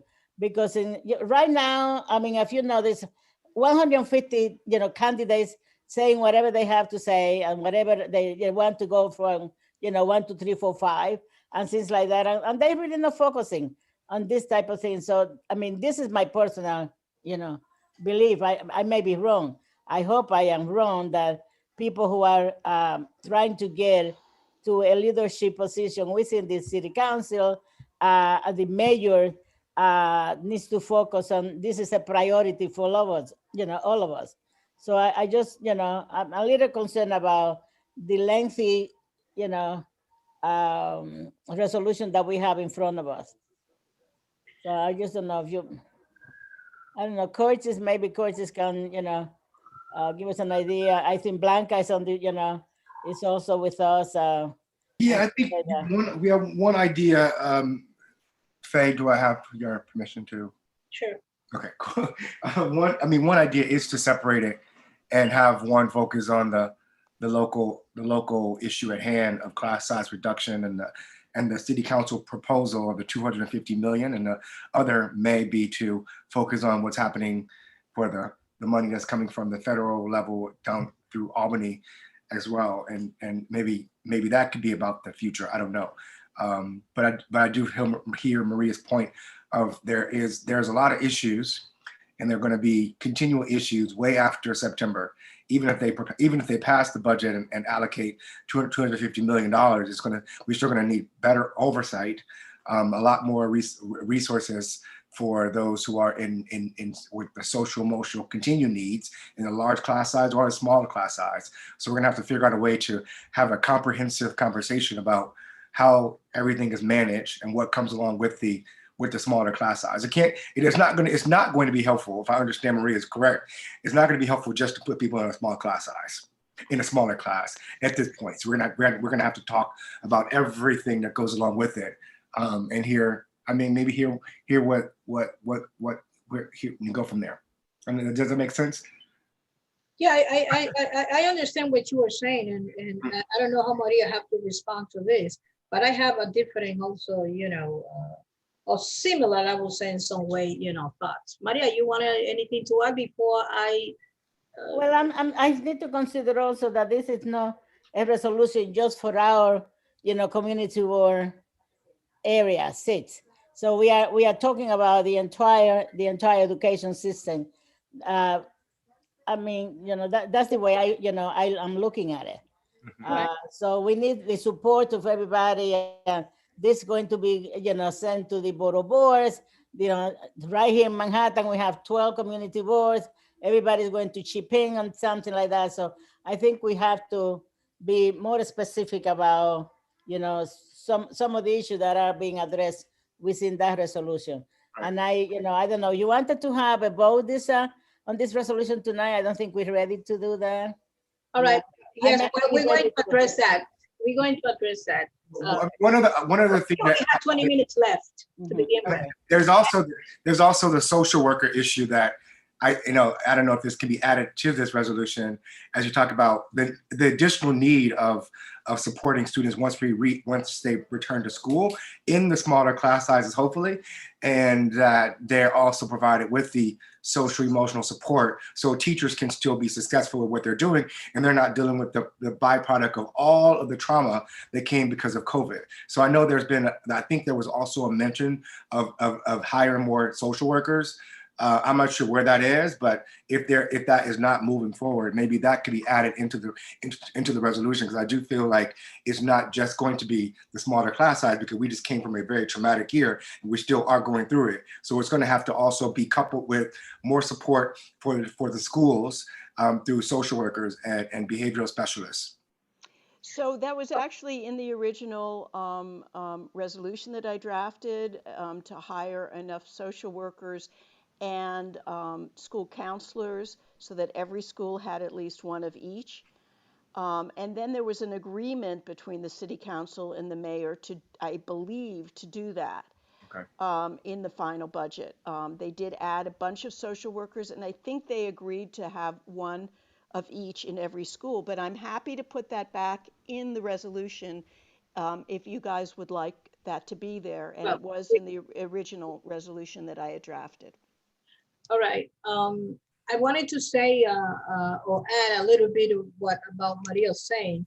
And I wanted to say, Maria, that the resolution that you read, which is basically just a standard draft, and it's open to, for discussion, of course. I'm going to call for a motion, and I'm going to bring the draft right now, so we can go over, and perhaps we only may want to read it, and in case that we may have any questions. So I'm going to open the debate basically after I call for the motion. And I believe that we have quorum. How many folks we have? We have at least 5 members. Members. We have 5. If we have 5 members, and then plus whatever, Yes. We have. And remember, it's under your own discretion. You can either vote yes, or after we read you already read it, because I sent it in advance for your consideration. So Lonnie, between Curtis and Lonnie, can you enter then an additional whereas according to what. When I open the debate, Yes, I just want to make sure. After we present the motion, then we're gonna open the debate. After the debate, we're gonna do the friendly amendment, and then we're going to vote. Okay, thank you. Yes, thank you, Maria. So let me see if I can, hold on, let me share. All right. Let me go to.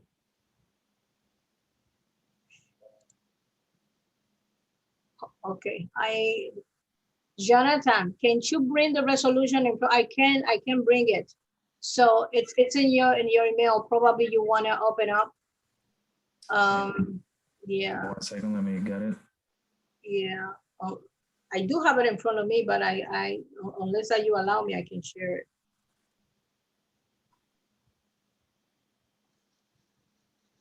Can you allow me to share the screen? That would be another option.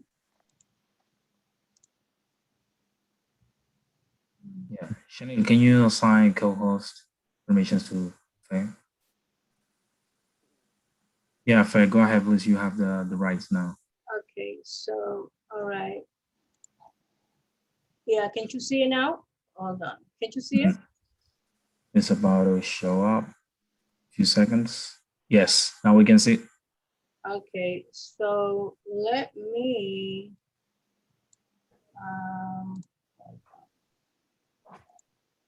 and remember, this is up to, this is a standard result. So it's open to, sorry, I'm trying to move this on the side. It's open to, all right. So, so I would like to call a motion in support of resolution for New York City schools to reduce class size starting in fall 2021. May I have a second? Second. Okay, Jonathan seconded. All right, so this motion is open for debate. So I would like to ask Leonie, did you want to go ahead and explain or read the reso? And you can do myself, but maybe you wanted to go over faster. And if anyone want to read it at the same time, it's good too. So, Faye, just to be clear, you want me to read it aloud? Yes. That I don't think so. May I say something? Allow me, Maria. We have the option to all read it silently, or she may volunteer to read it as well. And then we go and we enter into the debate. So go ahead, Maria. No, I was just saying that I was just, we're going to say. To read it? No, I mean, no. Listen, I don't think we need to read line by line. I think that, as Curtis said, that a few little kings that we could add to the resolution will be enough. I think it's specific enough.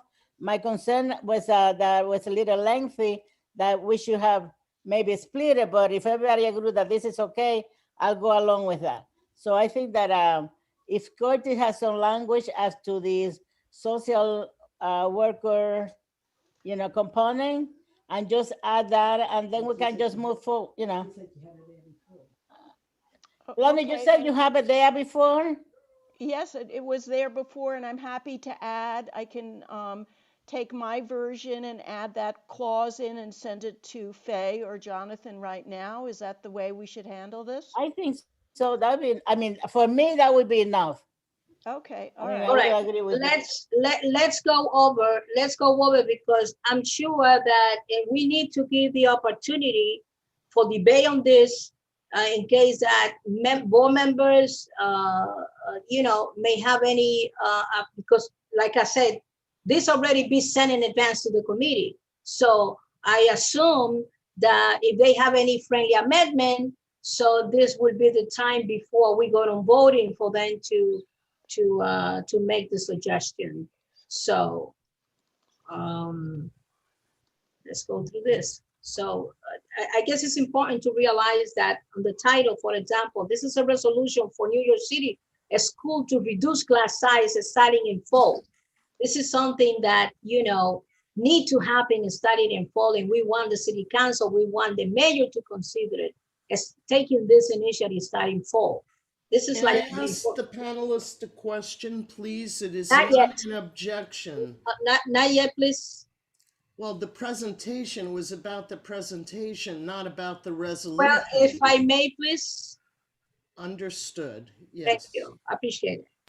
This is between committee now. We cannot allow the public. The public will have the opportunity to provide their inputs, but for now it's between committee. I think he wanted to ask a question though about the presentation, not about the resolution. Is that all right or not? Cardona, did you have a question regarding the presentation? Yes, in terms of strengthening the presentation and the opening, because I do agree with Maria in terms of the time that people will take, that there is no question that the pandemic needs to be addressed, as well as the social wellness aspect of rotating classrooms, figuring out the funding in terms of paying to potentially have split sessions to maintain, because what we've learned at my school is in order to be able to at least service all the kids once and have, based on our population, a 5-day-a-week group of kids that intensely need the assistance where remote is just really too hard for them. It's a very tricky thing. And it goes back to the idea of the feigned autonomy that principals have and don't have when it comes to paying for positions. So I don't mean to be a skeptic in any way, but just wanting to elevate the context of this in order for it to catch whoever's mayor next. So I just offer that insight, and thank you for allowing me to point that out. Thank you. You're welcome. So as we proceed now, there is a motion on the floor.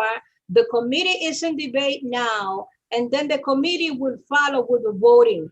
After the voting that we conclude with this, with the matter, then if any other further question regarding the presentation, then we will address that question. But for the time being, I wanted just to reiterate that this is something that the committee already read and is familiar with.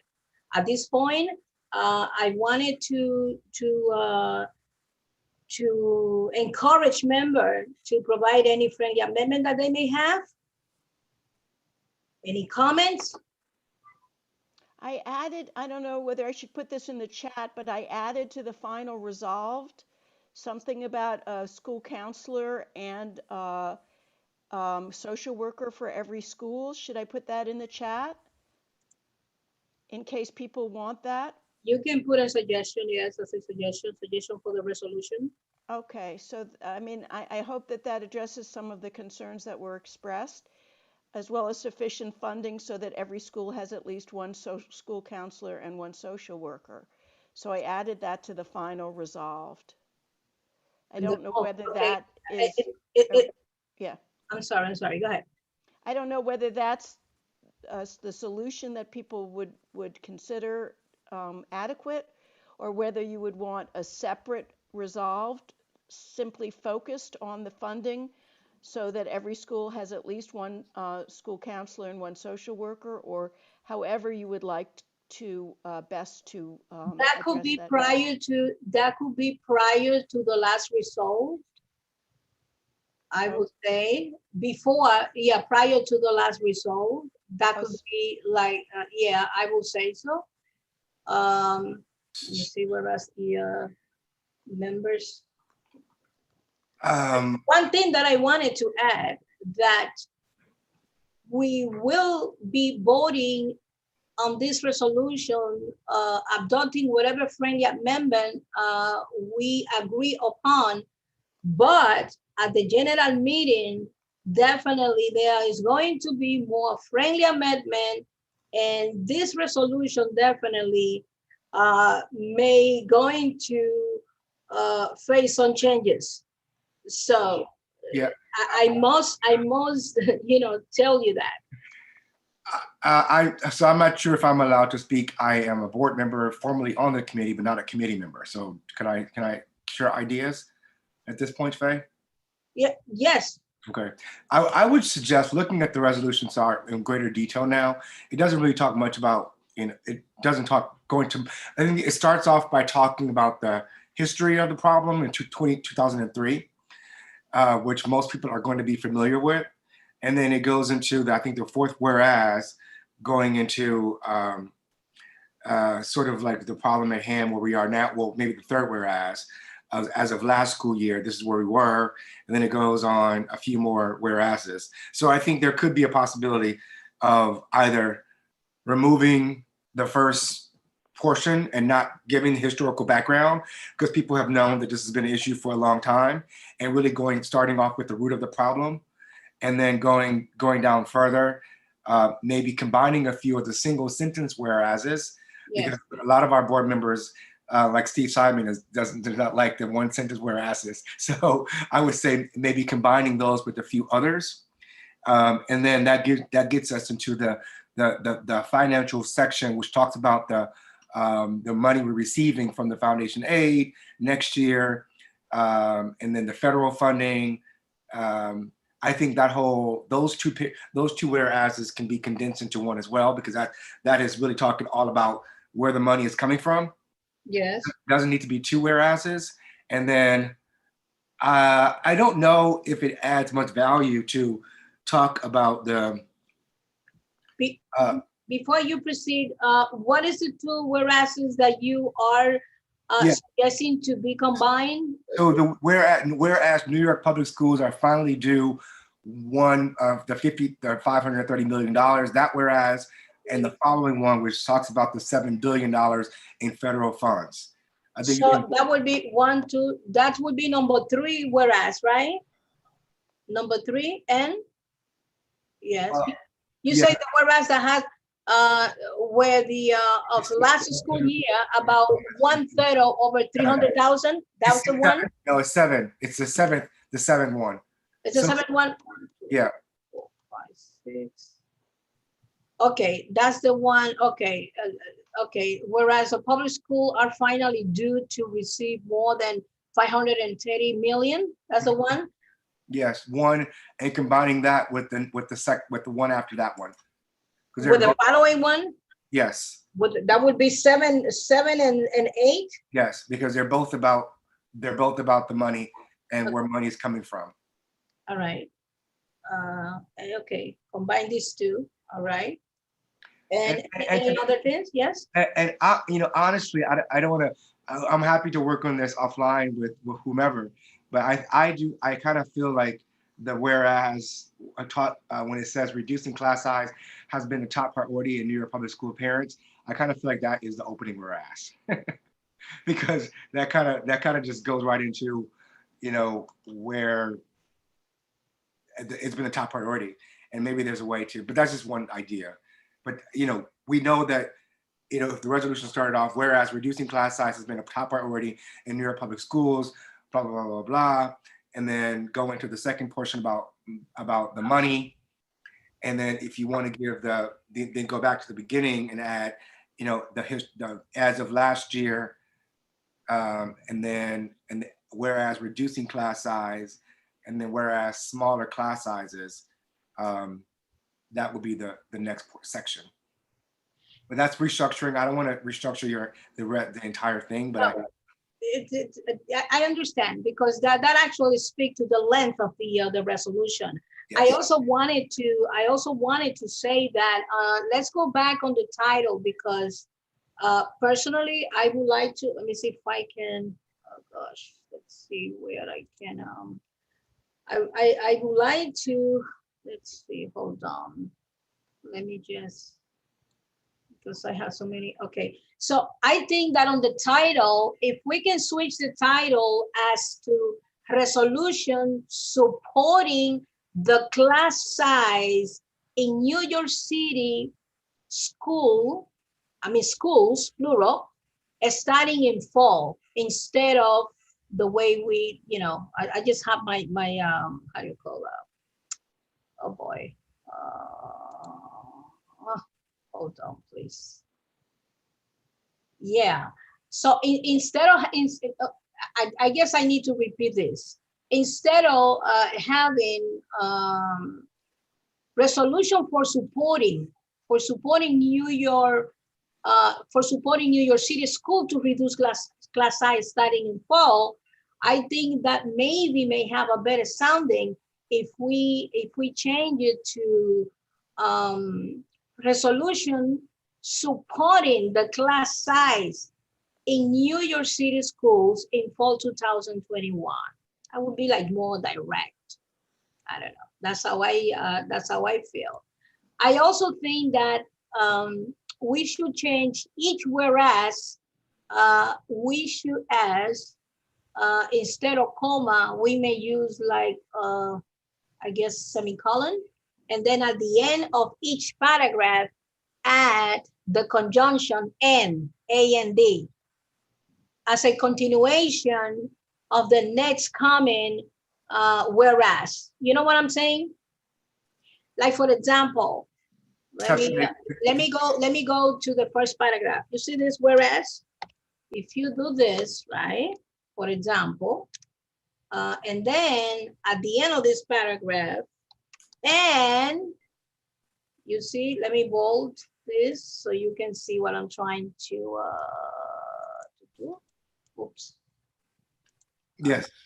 This, and then we can create like more formality anyway. Yeah, so, getting it into our the format we usually use for format. Yes.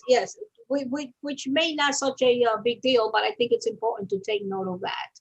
I also think that on the first paragraph, if we can start something like with some more like a strong background, for example, something like the large number of students in classrooms has been a consistent problem in New York City public schools. For decades, for example, a small class size has been the outcry of parents, education advocates, and community members. So I think that will lend to more a strong kind of a starting, because many people already knows about the campaign for fiscal equity, but not necessarily have to be like the starting point. But I think we should start highlighting that this has been an issue for a very long time, in which parents, the entitled community, and all advocate of education has been basically, advocating for this. And then we may perhaps push the or combine this or part of this paragraph with that starting line. You know what I'm saying, right? Instead of starting the first whereas, as in 2003, the campaign for fiscal equity lawsuit. So I think that we should start something like highlighting the problem, like the large number of students in high school has been a consistent problem in New York City, because that's the reality. So campaign for fiscal equity, we understand that they've been, yes, advocating for this issue, but I think that we should highlight the problem first in a very strong, I guess, manner, and then continue with the campaign for fiscal equity. And highlight the fact that many education advocate, parents in particular, and the community at large has been advocating for this. This has been their outcry. So I think that we should start something, like that. So if you agree with this friendly amendment, and of course, we're going to add all this friendly amendment, and then we will take it, from there. So, but I do accept definitely, Curtis, your friendly amendment, but this is what I am proposing. So I'm wondering if anybody else may have anything else to add. What do you think, Liane?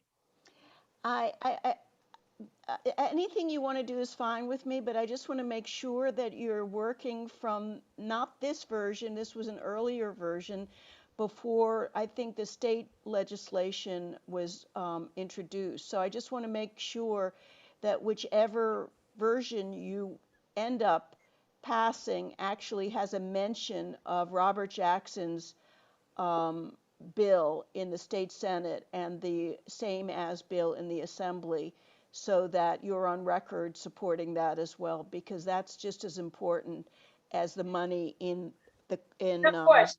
No, yeah. no, no. I understand. And speaking about campaign for fiscal equity, it's automatically Robert Jackson and attorney what is his name?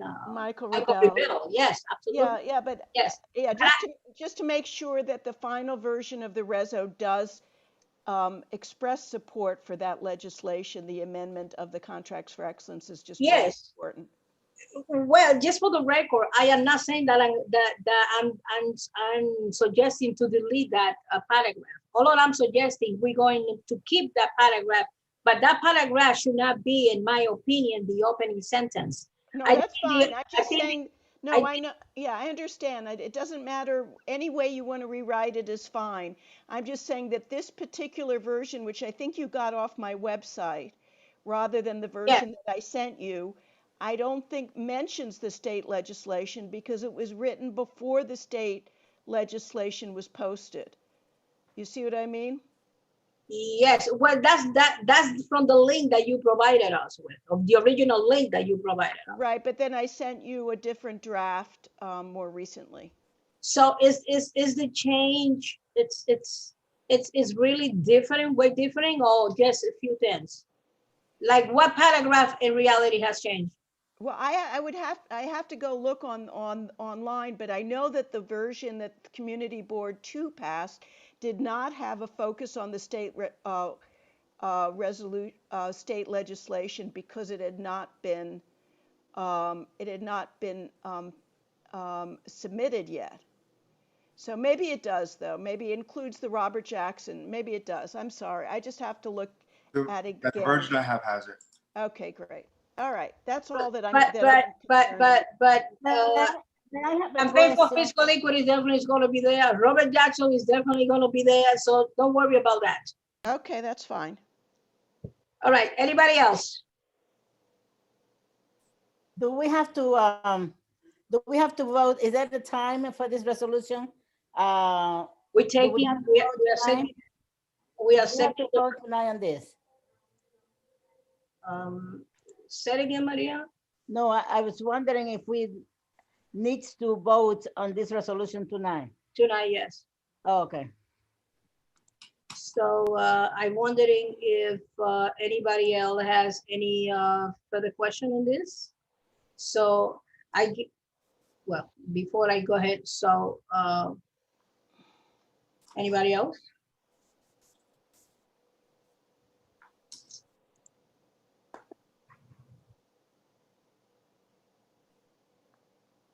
Okay, so well, now, so I guess that we're going to move to vote on this resolution, but I wanted to add one more thing on the resolve.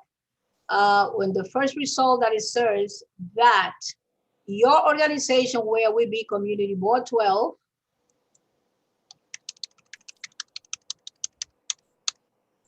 so CB12,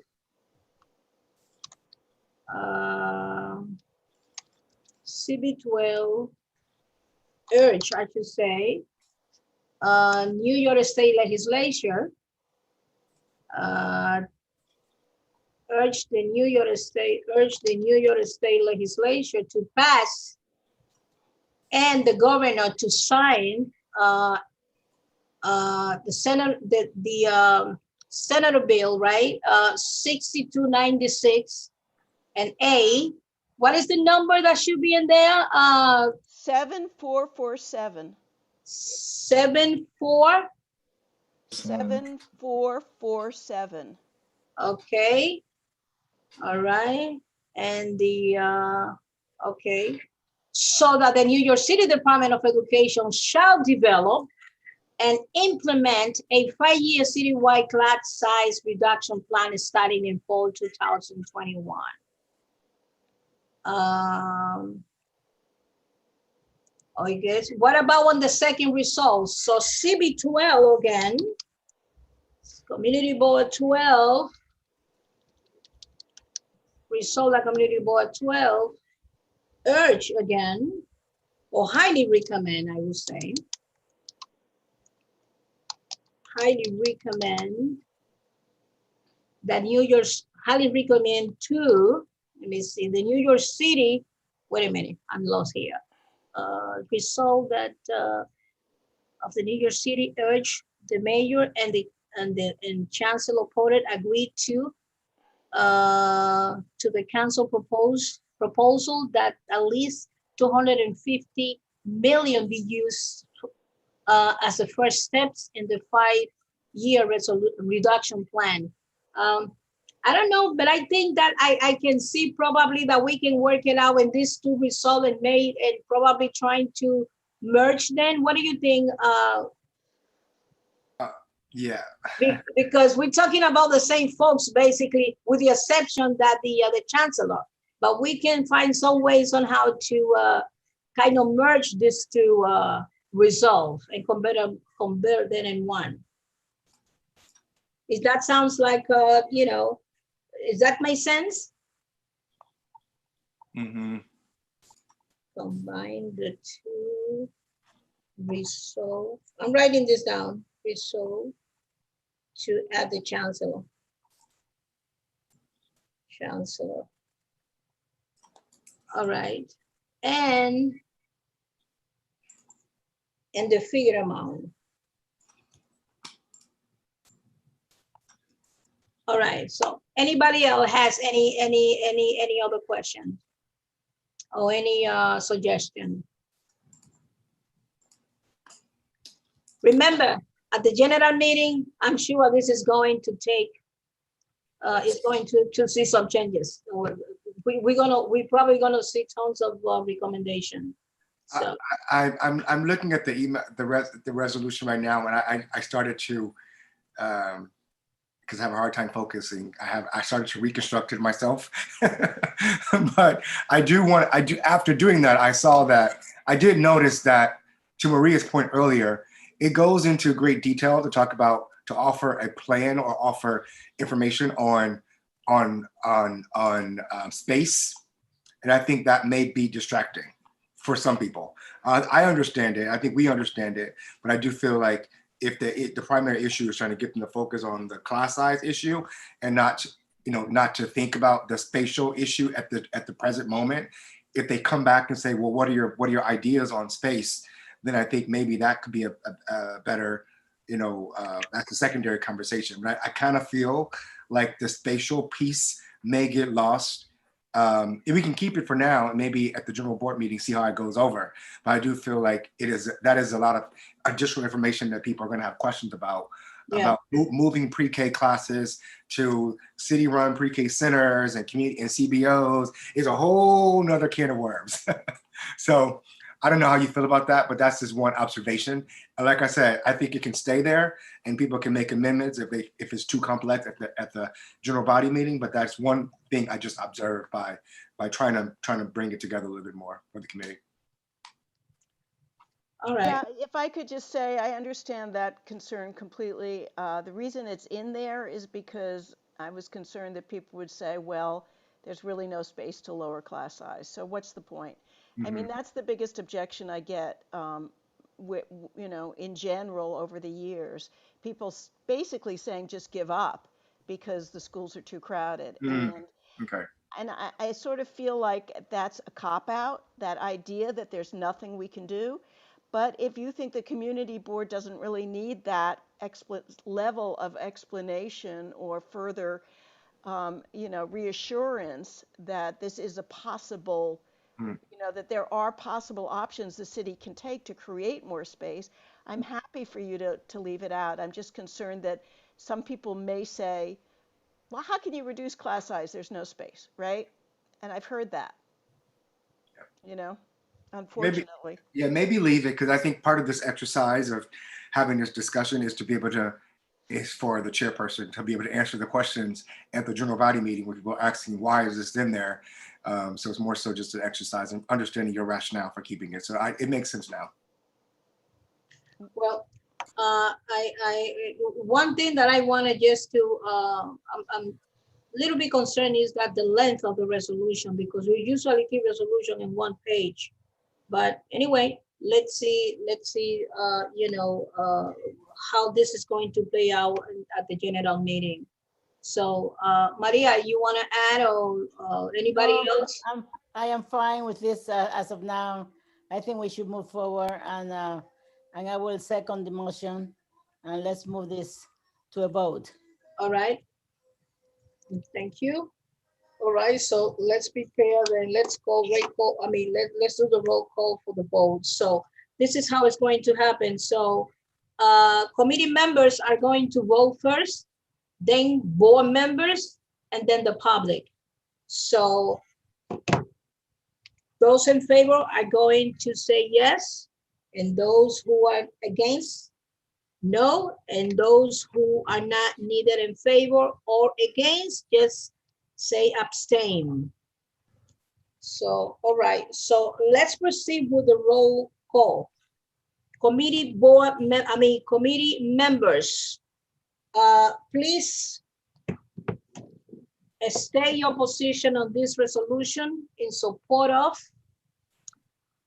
New York City schools to reduce class size starting in fall 2001. So, committee members, Maria? Yes. Okay. Glenis? Yes. Jonathan? I vote yes too. Thank you. Is Guillermo still around? No, it's not here. What? Okay. No. Guillermo, are you there? No, it's gone. It's done. Waldis? Yes. Thank you. 1, 2, 3. Fe, of course, yes. All right. Anybody else from our community? I mean, Miriam is there? I can't see no one here. No, we don't have no more board members. I mean, committee members. All right. Let's go now to board members. So, board members, Kerry? Yes. All right, Kerry says yes. Any other board members we have that you can see, Kerry?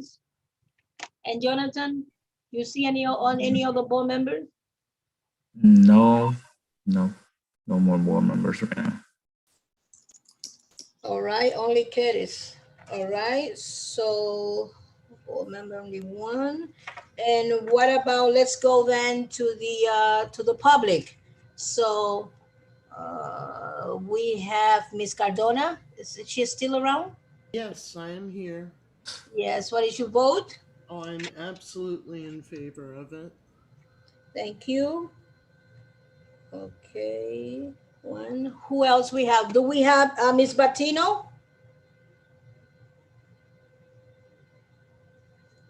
Anybody else from the public? I guess not here left. Who is there? Who else we have, please? We have here Dr. Gary Legislature. Well, he's from the public. Yeah. Okay, Dr. Gary, you can now check.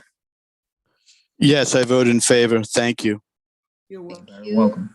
Gary, okay, Dr. Gary, okay, yes. Okay. Who else we have in the public? We have another one called Mahoney's, but we don't know if... Tatiana? Okay. Okay. That's it? Yes, and so. All right, so we have the resolution. Okay, the yes has it. We have committee members, 1, 2, 3, 4, 5. We have 5 committee members. and we have 1 board members, and we have 2 publics. So the resolution has passed. Thank you all very much. All right. So Lenny, is she still around? I'm here. Yes. All right. But what about, well, yeah, her, she actually should vote. Yeah, she's member of the public. So of course, Lenny, your vote is?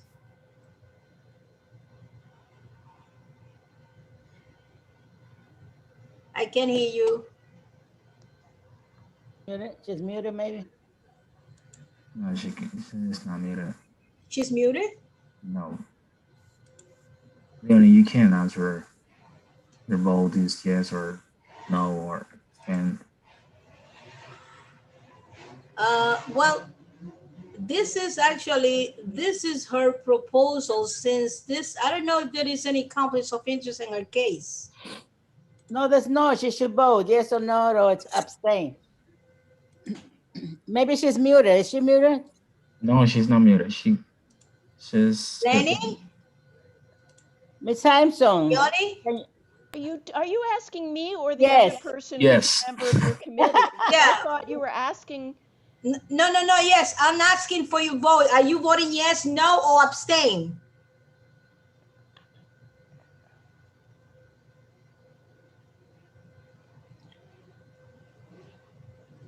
Can you hear Yes. She said yes you? You previously. say yes? That's why she doesn't want to All say right, it again. so let me just reiterate the counting. So yes, the resolution had passed. The yes has it. So committee members, 5 vote, board members 1, and public members 3. All right. Thank you very much. Faye, I just sent you something in the email just with some of the restructuring notes I took that you can take and move forward if you like. Thank you. Let me see if I can just go ahead and hold on. I can share my screen if you want me to as well. Yes, well, I'm trying to, oh boy. Hold on. I'm trying to just minimize my window so I can stop sharing. Jonathan, can you help me stop sharing the screen, because I'm trying to open up the window here. Yes. Yeah, no problem. Okay, here we Let's go. stop it. Yeah. All right. Yeah, I'm going to stop sharing. Yeah. Yeah. All right, good. So, okay, we're back into business. All right, so, well, I don't know if anybody has any further question for Ms. Hampton, so we can move to the next part of the agenda. But in the meantime, I want to thank everyone who, who was able to vote. We definitely appreciate your patience and your help. Lenny, do you have any further questions or any comments? Me? Yes. You want to add it up, anything else? So your resolution has passed. Thank you so much. I'm eager to see the final version when it passes the Yes, you will. community board. And I really appreciate all the support that you guys are giving me now and that you've given me in the past for this issue, which as I know that you feel as passionately about it as I do. So thank you very much for the opportunity and the time that you've taken on this. I really appreciate it a lot. You're quite welcome, and I do appreciate sincerely, for all you do. And I know I would say probably should be some struggle, because I always stick to the old saying that greater things never come that easy, something like that. And being you a faithful advocate, of a small class size, since I, become aware of this, that initiative of yours, I always have tremendous respect, honestly, although you may not see me so much around, and because I'm always trying to keep low profile. I'm one of those advocates that I'm not trying to be in the eyes of everybody on every occasion, taking picture. But when people really need me, I try my best to be there. And this Well, is, thank you. Thank you very much. Thank you, Curtis. Thank you to all the members of the committee and all the members of the community who care about this issue and helped out with this resolution. I really appreciate your support. And hopefully you can also contact your state senator, well, not your state senator, because obviously it's Robert Jackson, but your state assembly member to ask that person those people to sign on to this bill as well. And thanks again. they will be incorporated, especially the state assembly. Both of the state assembly, members are going to be included on the resolution as well. Thank you so much. Yes. All right. Thank you, and Thank you. good night. All right. Thank you, Lenny, for this great fight. Thank you. Okay. So now, Jonathan, let's move to the next phase of the agenda and the final, which is on the new business. If you wanted to just encourage folks to make announcement, it's all yours, Jonathan. I will, when you give me the chance, I will say my say, but people have the preferences first. I don't know if we have enough time. But yeah, our next section is question and answers. And we have one of our participants with hands up. All the new business is our next phase, Jonathan. Question and answer already, we went through this with the presentation. Yeah. Well, so far we have only one hands up. Time. So let me give you a hint. In the all and new business, this is where our community, our guests, participants in general, they have the opportunity to share any announcement that you may have. Please, any announcement, any news that you want to share with the community, with all of us, this is the phase in which you be able to share that announcement. After anyone volunteer, I will share just few announcements, but I want to give you the preferences to the public, since this is more for them. Please. We have Dr. Gary with hands up right now. What was that? We have Dr. Gary with hands up right now. Dr. Gary, so yes, he may have an announcement, so just call him up. Call him. Let's go ahead, Gary. Yes, thank you for your allowing me to speak. Hi, everyone. I would like to announce an event that we have. May is Mental Health Awareness Month, as many of you may know. Yes. And we have an event that on May 19th, a virtual event that Ebenezer will hopefully share. Usually Community Board 12 does not share our events, but lately they have. So it's a virtual event, and I look forward to sharing that. That's at 5:30 on Wednesday, May 19th. So that's one announcement. The other announcement, also I would like to, during new business, I hope there's a chance to announce some new activity on Community Board 12, which is that there's a new resolution to reinstate growth and development services, mental health services, free mental health services into the Armory. And we, as many of you know, we've been wrongfully evicted. And we just want to encourage everyone on the community board, committee members, and everyone to vote to reinstate growth and development services, as well as the fact that there is a resolution for the oversight of the New York City Fort Washington Armory. So there's two resolutions that will come forth on May 25th. And the last thing is that if we've been following Community Board 12, there's a tracking resolution, a resolution that has been put forth to track previous resolutions.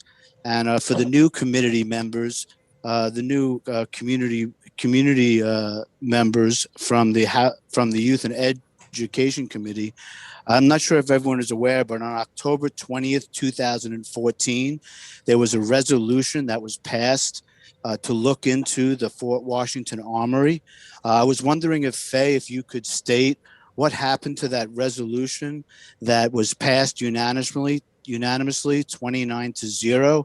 It's now 6 years, 6 months, and 21 days later.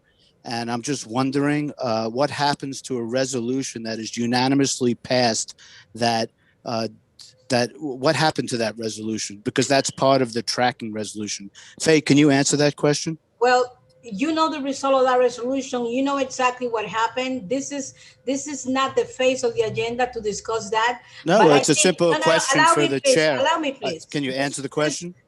You already know the result. The resolution, you know what happened on the floor. It was tabled to the committee. It was not on the floor. It was stonewalled by you. Dr. Gary, we all respect that I have for you. This is not the section for this. Why not? It's your committee. You Why? know, I don't understand. It's my committee, but I am So not what going happened to a resolution voted on 29-0? It was tabled at the general meeting, and you know that. What happens to a tabled resolution? What happens to a tabled resolution? I cannot go into the detail because you know the Why detail can't you you? want me to bring. I can't go into this committee. No, it's a protocol. I'm very interested. I'm very grateful for all the community board volunteers. I would like to know for a protocol what happens. Let me finish my question. I'm speaking publicly. I would like to know what happens to a resolution that was voted on 29-0 that disappears. That resolution is now coming back forth on May 25th. And I'm encouraging, let me finish my sentence, please.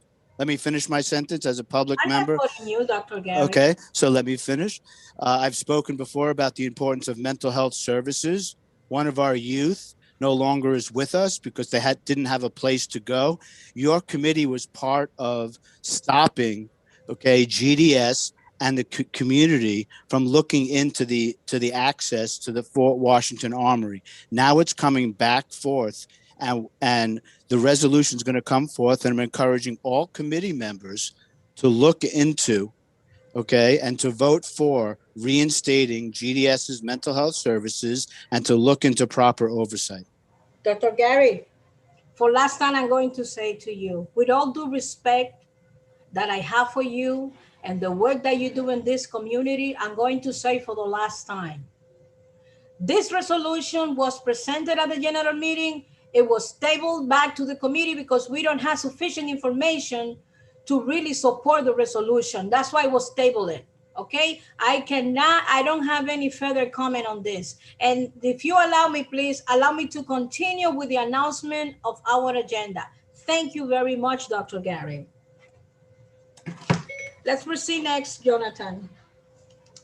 Yes, do we have any other participant on our attendees site? Any other community announcement? All right. I don't think any other hands up right now. We have another hands up? No, not for the moment. All right. So I wanted to announce then, well, actually what I wanted just to share is that we're going to have next month, we're going to have a discussion. We're trying to bring the conversation for an update about the Inwood Library. So we are still in conversation to see who exactly is going to come to speak about the Inwood Library. This is a very important issue. And I know last month we have one of our parents from PS 278 who suggested to bring this conversation in May, but unfortunately, since we have other item, on this agenda, like the presentation that we had today, unfortunately, we couldn't bring that conversation, but I promise that we definitely going to bring that conversation for an update. So hopefully in June 14, we're gonna have a representative so can speak to us and give us some update about that. But that is still in conversation. So I don't know, I don't have no name exactly who is going to come, but potentially, yes, we're gonna have someone on June 14.